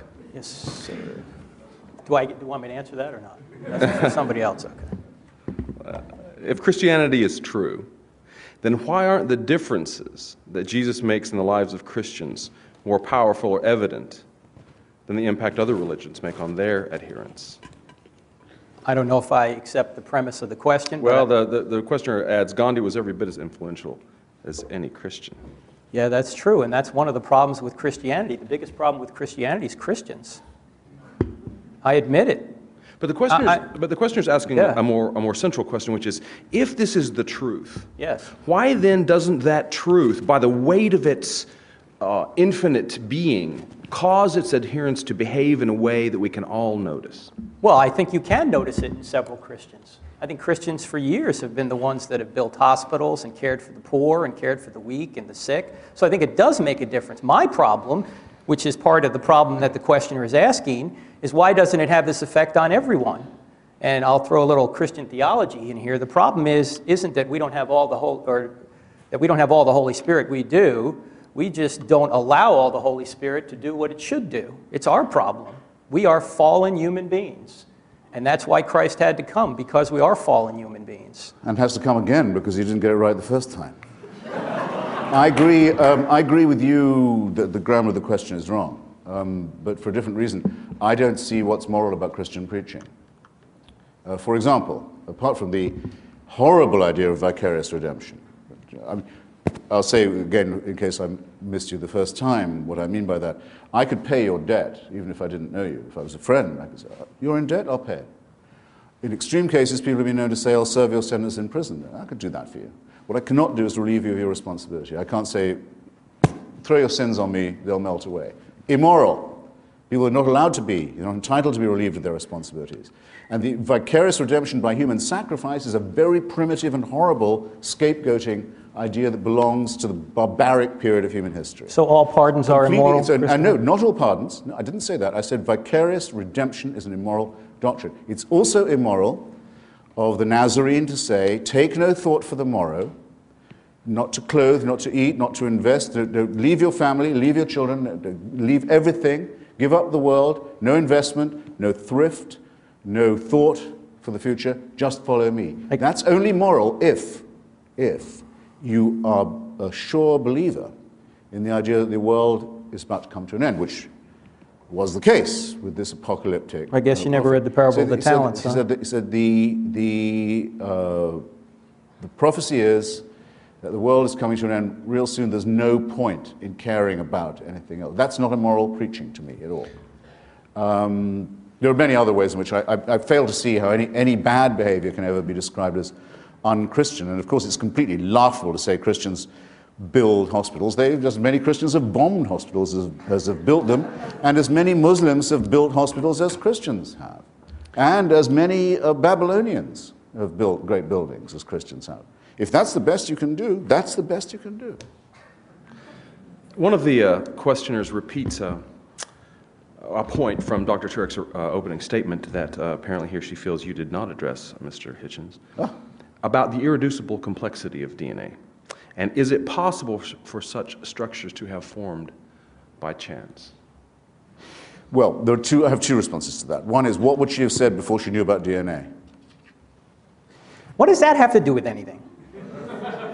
They existed prior to anyone knowing about them. Yes, that's right. Gravity existed before we knew about it, That's Christopher. correct. You need an explanation for that. That's correct, and Christianity thought it could explain everything, and then it found No, there not were more everything. things. Wait, this is very simple, same as your point about molecules, that I said that these arguments predate Epicurus, Lucretius, and the atomic theory. Christianity used to say it can explain everything. All you need to know is there's an all-powerful, all-loving, all-intervening, all-knowing, omniscient God. Okay, well then wait, wouldn't DNA explain more? Well that only shows that God's even cleverer than we thought. So it's an infinitely expanding tautology. There are some Christians who accept, in fact it was actually a Catholic physicist at the University of Louvain in Belgium who first came up with the idea of what we now call the Big Bang. And most popes, not all, but most popes have accepted it. Some have thought of it as a challenge to Christianity. The Pope Leo, who he went to, I can't remember the scientist's name for a second, maybe someone here can help me. He went to the Pope and said, look, looks like this is how things started. And the Pope said, if you like, I'll make it a dogma that every Catholic has to believe it. He said, that would be slightly missing the point, Your Holiness. Christopher, what does this have to do with the origin of DNA? Well, because it is true to say that religion, as Stephen Jay Gould said, that religion and science belong to non-overlapping magisteria. I think these magisteria are in many ways incompatible and in many ways irreconcilable, but it is no more true to say that the existence of the complexity of DNA shows that God was more ingenious than we thought, than it is to say that it necessarily shows by its self-revealing ingenuity that we don't need the hypothesis of God. Both of these positions would be, in my opinion, somewhat reductionist, though I would have to say that I think the second one is more persuasive and more elegant. Now, Gould is wrong. Will that do? Christians or religious people, religion is trying to find out what how the universe began, and so is science. They're not. No, religion says it does know, excuse me. No, it's trying to find Religion is not a process of scientific inquiry. Religion is an affirmation of faith. It says it already knows. I am a religious person, Christopher, and I am using evidence to try and point out that the universe exploded into being out of nothing. And you have scientific evidence for the view that an intervention will occur to prevent the implosion and No, forget that. Let's start at the beginning. I can't forget it. Let's start at the beginning. That's for debate 2. It's the only thing you've said all evening that I'm going to remember. Gentlemen. That's for debate 2. No. I mean, don't say, look, do yourself and your faith the honor of saying it's faith. Don't say it's science-based. The argument would be... You won't get away with it. Look, the argument would be, Christopher, is that if the universe exploded into being out of nothing, then miracles are possible because the greatest miracle of all has already occurred. The question is, have miracles occurred in the first century? That requires another debate whereby we have to look at the historical evidence and see. And if it is true that that Jesus really did come and say and do the things that the New Testament writer said he did, then whatever he teaches is true, because if he rose from the dead, he was God. If he taught that there will be an intervention, then there will be. That's the argument. I don't have time to support it. Very good. Now, Josh, a sentence or two from David Hume on miracles would clear all this up. You'll need to... Oh dear. What have I done? It's fallen off. Sorry. That's one up. Right. A sentence or two from David Hume would correct what you said. A miracle is defined not as a part of the natural order, but as a suspension of the natural order. No, an intervention. You can't say of the Big Bang, which is the foundation of the natural order, that it's a suspension of what it starts. You may not do that. However, if you meet someone in the street who you yesterday saw executed, you can say either that an extraordinary miracle has occurred or that you are under a very grave misapprehension. And David Hume's logic on this, I think, is quite irrefutable. He says, what is more likely, that the laws of nature have been suspended in your favor and in a way that you approve, or that you've made a mistake? And in each case you must, and especially if you didn't see it yourself and you're hearing it from someone who says that they did. I would go further and say the following. I'll grant you that it would be possible to track the pregnancy of the woman Mary, who's mentioned about 3 times in the Bible, and to show that there was no male intervention in her life at all. But yet she delivered herself of a healthy baby boy. I can say, I don't say that's impossible. Parthenogenesis is not completely unthinkable, but it does not prove that his paternity is divine. And it wouldn't prove that any of his moral teachings were thereby correct. Nor, if I was to see him executed one day and see him walking the streets the next, would that show that his father was God, or his mother was a virgin, or that his teachings were true, especially given the commonplace nature of resurrection at that time and place. After all, Lazarus was raised, never said a word about it. The daughter of Jairus was raised, didn't say a thing about what she'd been through. And the Gospels tell us that at the time of the crucifixion, all the graves in Jerusalem opened, and their occupants wandered around the streets to greet. So that it seems the resurrection was something of a banality at the time. Not all of those people clearly were divinely conceived. So I'll give you all the miracles, and you'll still be left exactly where you are now, holding an empty sack.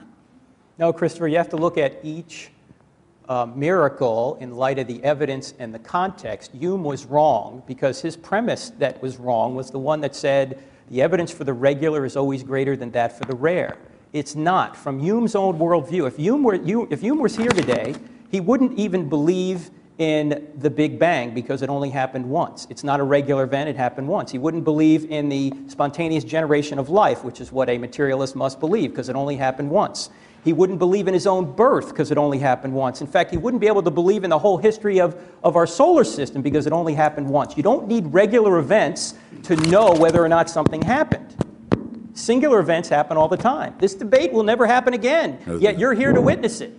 I'm just going to repose my trust in the audience here. There's an obvious difference between a singularity and a miracle.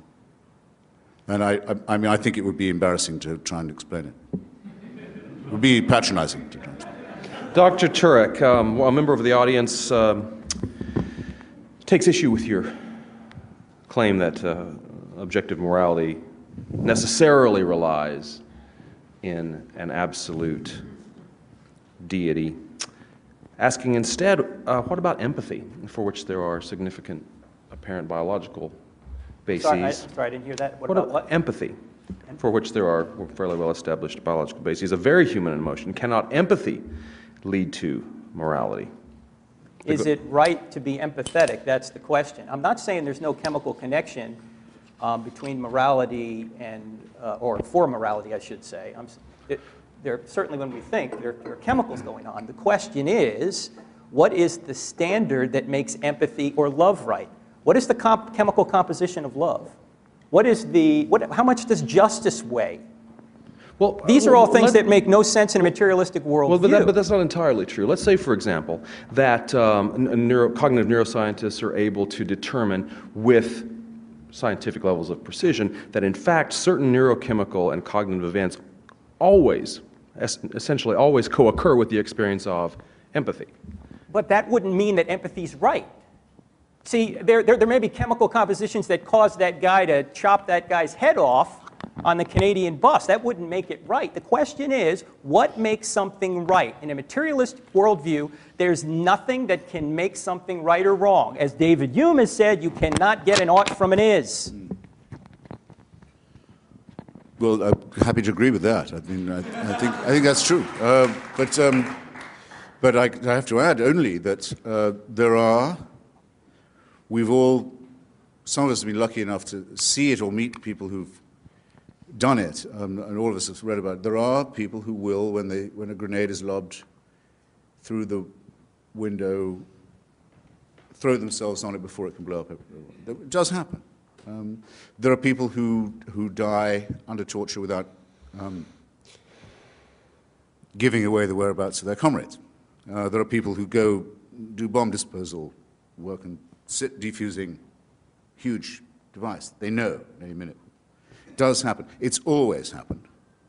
It's common to every known human society. It's a part of every heroic narrative of every known society there's ever been. Those who do it are honored. They are sung, as we say, in the times when there was no literal record. And it doesn't require divine sanction or permission. It is, we're proud to say, if not innate in us, we'd be too humble to say that. It's innate in our species. It's something we can all aspire to. Yes, you know it. But we do not get it from Big Brother. If we did, that would degrade it. It would mean it wasn't heroic. It wasn't brave. It wasn't individual. It wasn't exemplary. Why are these things good? It didn't deserve anything. Because it would be in the hope either of a reward from Big Brother or for fear of punishment from it. It would abolish morality. It destroys ethics. It means the individual example is dust. Christopher, you've already abolished morality by your materialistic worldview. There's no such thing as morality if you're just a bunch of chemicals. Wait a second. It's okay. I already know some people will clap anything. Do you mean to say that the human, the body of a mammal, a primate, is not a chemical composition? No, it is. Oh, good. I'm questioning where why do you act as if this has only just been discovered and as if it's a theological point? Because you apparently haven't discovered that morality... I would rather say, in spite of the fact that I am a primate, or not, notwithstanding, perhaps I'd better say that I am a primate, nonetheless I'm capable of thinking about heroism, self-sacrifice, example, and so forth. Why are all those things good? Don't turn to me and say, how can you say that and be a primate? I'm a primate. I can't alter the fact that I'm a primate. I can conceal it better than some people can. That's the best I can do. You're a primate as well, and you'll have to agree with both of us that it shows. Okay. Let's finish with this, which is the fundamental question, and I think deserves a serious answer. The writer says, "Gentlemen, I'd venture to say that no one is two words, by the way,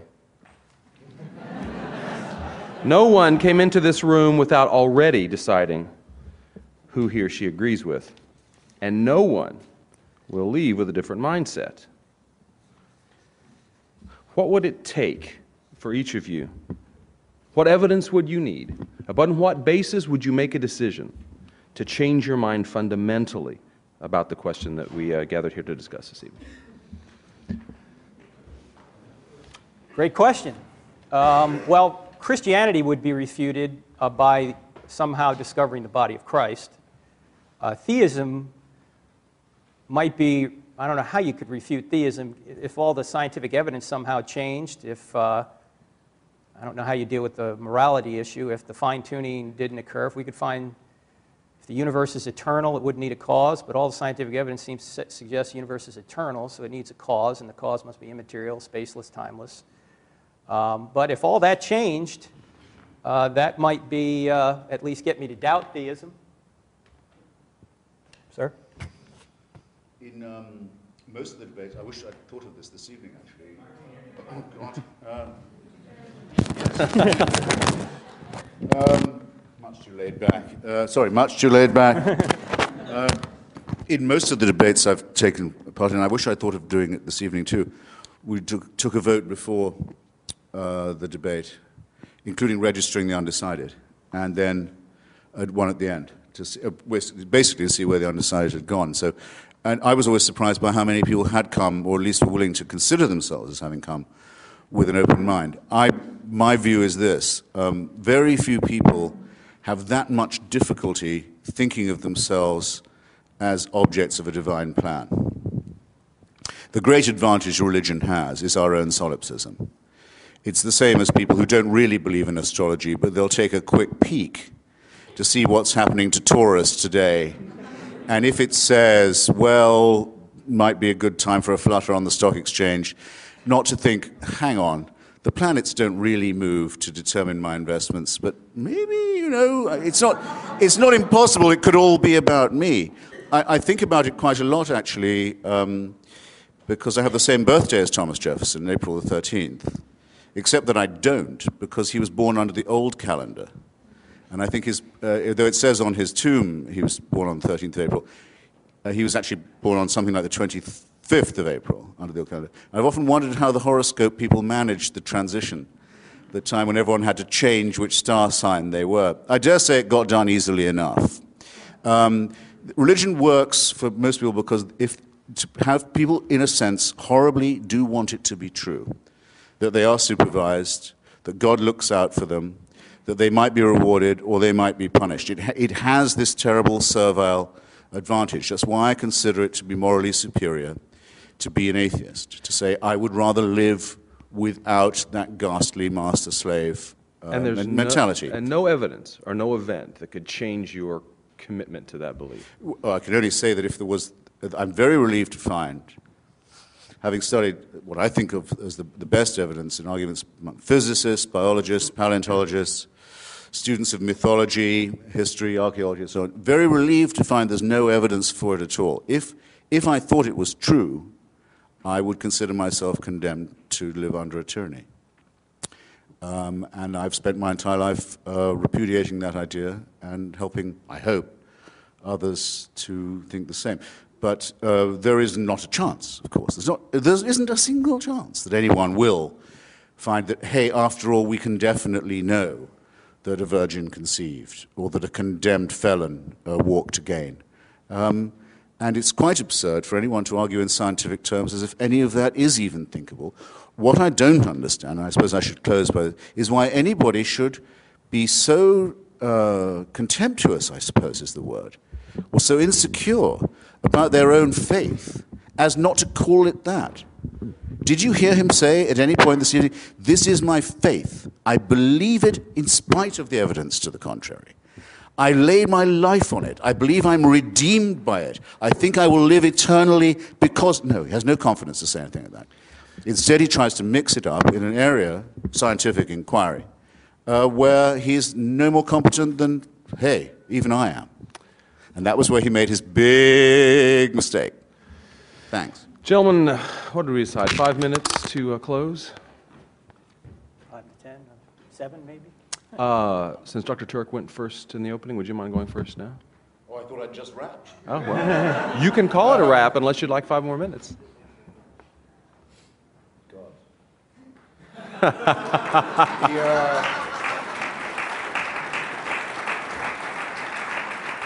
When asked what I think are the most erotic words in the language, I sometimes think, cat. Terminally laid back now. When asked what I think are the most erotic words in the language, I sometimes think slowly, captive, audience. No, you know what?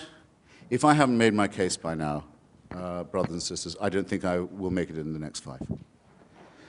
I ask you to excuse me. If anyone thinks that there's a question, who's heard me, who thinks there's a question I answered poorly, or inadequately, or badly, or failed to answer at all, and would like to challenge me, I'd happily give them 5 minutes. But I have, so to say, shot my bolt otherwise. Is there anyone who would like to challenge me? Yes. Please. If there is no God, why do you spend your whole life trying to convince people that there isn't? Why don't you just stay home? Was the Can you repeat that? was the question? The question is, if there is no God, why spend your life and career trying to refute that? Why not just leave it alone and stay home? Fair enough? Well, it isn't my whole career, for one thing. It's become a major preoccupation of my life, though, in the last 8 or 9 years, especially since September 11th, 2001, to try and help generate an opposition to theocracy and its depredations internationally. That is now probably my main political preoccupation. To help people in Afghanistan, in Somalia, in Iraq, in Lebanon, in Israel, resist those who sincerely want to encompass the destruction of civilization and sincerely believe they have God on their side in wanting to do so. Maybe I will take a few minutes just to say something that I find repulsive about especially monotheistic, messianic religion. With a large part of itself, it quite clearly wants us all to die. It wants this world to come to an end. You can tell the yearning for things to be over whenever you read any of its real texts or listen to any of its real, authentic spokesmen, not the sort of the pathetic apologists who sometimes masquerade for it. Those who talk, there was a famous spokesman for this in Virginia until recently, about the rapture, say that those of us who have chosen rightly will be gathered to the arms of Jesus, leaving all of the rest of you behind. If we're in a car, it's your lookout. That car won't have a driver anymore. If we're a pilot, that's your lookout. That plane will crash. We will be with Jesus, and the rest of you can go straight to hell.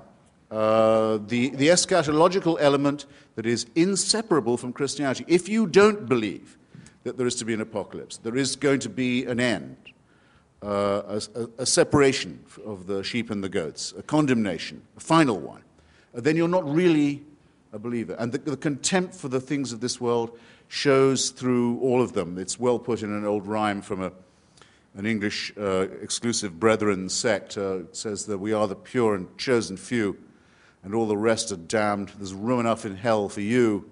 We don't want heaven crammed. You can tell it when you see the extreme Muslims talk. They cannot wait.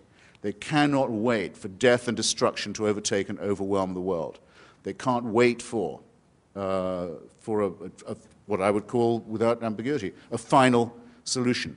When you look at the Israeli settlers, paid for often by American tax dollars, deciding that if they can steal enough land from other people and get all the Jews into the promised land and all the non-Jews out of it, then finally the Jewish people will be worthy of the return of the Messiah. And there are Christians in this country who consider it their job to help this happen so that Armageddon can occur, so that the painful business of living as humans and studying civilization and trying to acquire learning and knowledge and health and medicine and to push back can all be scrapped, and the cult of death can take over.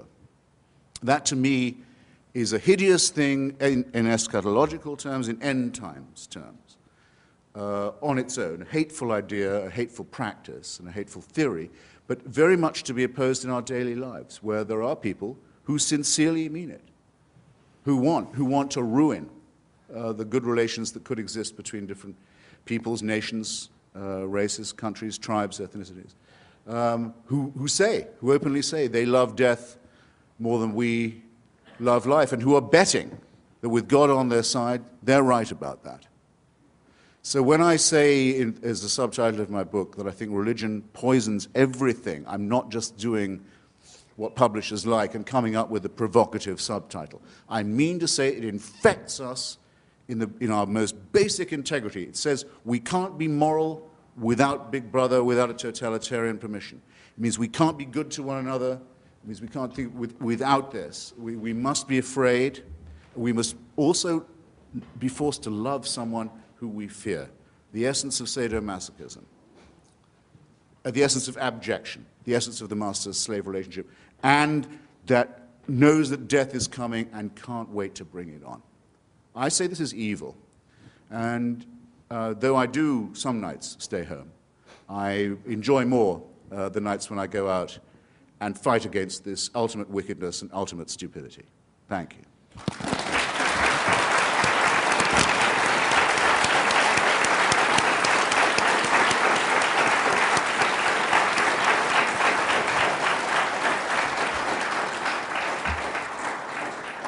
Dr. Turek, your close.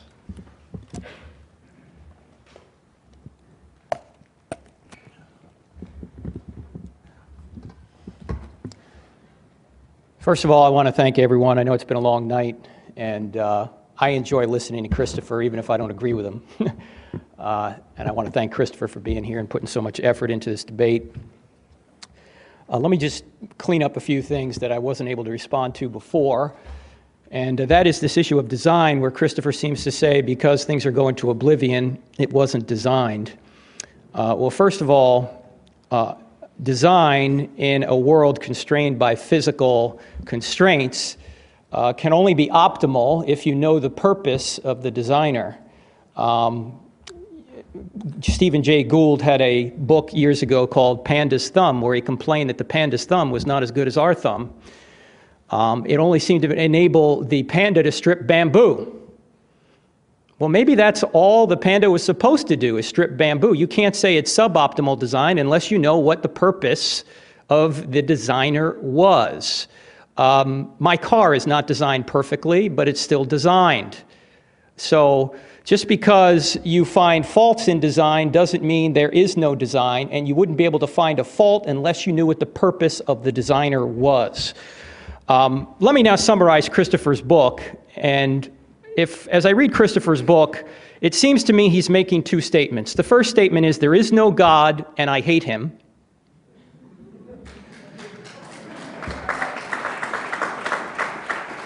After all, Christopher defines himself as an anti-theist, not an atheist, but an anti-theist, and that's why he couldn't even respond to the question, what might change your mind? Nothing is going to change Christopher's mind. His mind is made up. The second, he's narrow-minded, yes. The second major point he makes is, since religious people do evil things, God doesn't exist. That is a non sequitur in logic. We all do evil things. That doesn't mean our parents don't exist. Just because people do evil things doesn't mean that all religion is false.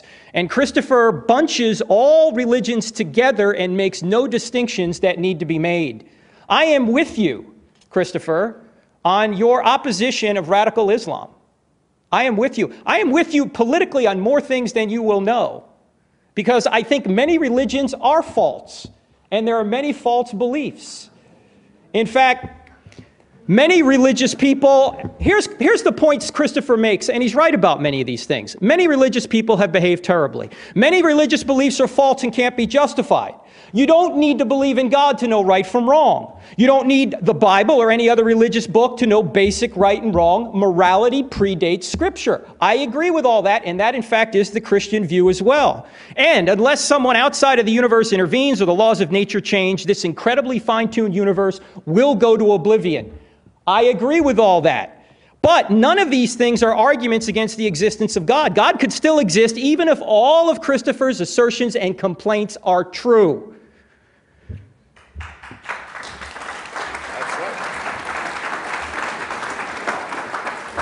Let me also point out that religion does not poison everything. Everything poisons religion.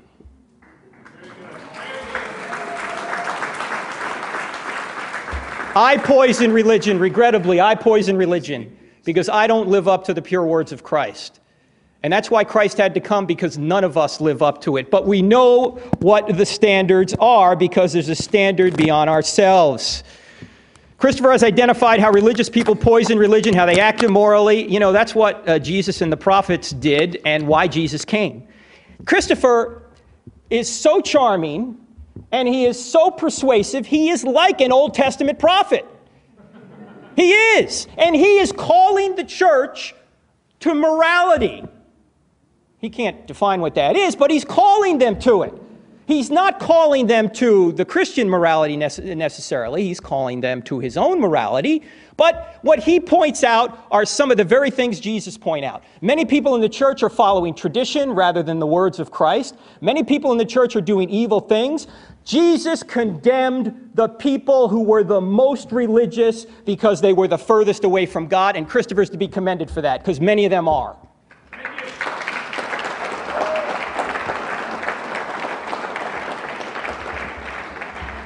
But unlike Jesus, who appealed to God's standard of morality, Christopher's atheism affords him no objective moral standard by which to judge anything wrong, including all the sins of religious people: circumcision, sexual restrictions, suicide bombing, etc. He has to borrow objective morality from the theistic worldview in order to argue against it. He has to assume God in order to deny him. He has to sit in God's lap in order to slap his face. He also has to borrow aspects of the theistic worldview in order to even get his worldview off the ground. He has to borrow the universe, which is a pretty big issue. He has to borrow fine-tuning, life, reason, math, human freedom, and consciousness. Notice he never addressed any of those things. Where do those come from in an atheistic worldview? Christopher, in the last chapter of his book, talks about we need to get away from all this religious stuff and we need to go to Enlightenment values. What are Enlightenment values? Well, here is what Christopher says on the last page of his book. Quote, "Very importantly, the divorce between the sexual life and fear, the sexual life and disease, and the sexual life and tyranny can now at last be tempted on the sole condition that we banish all religions from the discourse." It appears that Christopher is rebelling against the church lady here. He doesn't like the restrictions on sexuality. Is it true that if Jesus said, sleep with anybody you want, Christopher would be a Christian? I don't know. But that is what he's rebelling against. Now, he talks about the divine dictatorship. He says that he rebels, as he just pointed out, against the divine dictatorship because he's an anti-theist. But let me ask this question. Why must everyone submit to his dictatorship? The dictatorship of Christopher Hitchens. He's telling everyone to live up or to give up their sacred text and to live according to renewed Enlightenment values, values that apparently he gets to choose. Christopher, in effect, wants to replace God. He wants his values. He wants you to adopt Enlightenment values. Christopher never answered the questions and the evidence that I brought up. I think this is a theistic universe because all time, all space, and all matter exploded into being out of nothing. Number two, it did so with incredible precision and extreme fine-tuning. We saw that life seems to be the result of intelligence. 4, we saw that there are objective, immaterial, moral values out there. And Christopher is big on immorality. I'm with him on that. Number 5, we saw that immaterial realities such as reason and the laws of logic exist and have no way to be explained. There's no way to explain those by materialism. That the laws of mathematics, number 6, exist and they help us investigate and measure this orderly universe. Number 7, that people are not mere chemicals, but are free to make choices. And number 8, and finally, that we are conscious beings, and we cannot explain ourselves by mere chemicals. We're something beyond chemicals, but atheism only has a worldview that says all that exists are chemicals. Because Christopher and his atheist friends have not been able to explain any of these realities from an atheistic perspective, they have instead relied on speculation and faith. I don't have enough faith to be an atheist.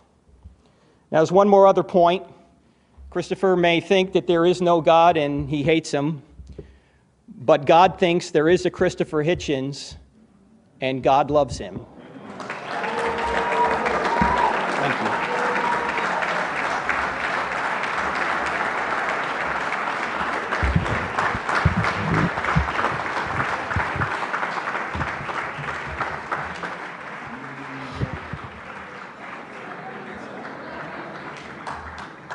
Well then, I think let's first certainly thank our debaters for a lively and stimulating evening.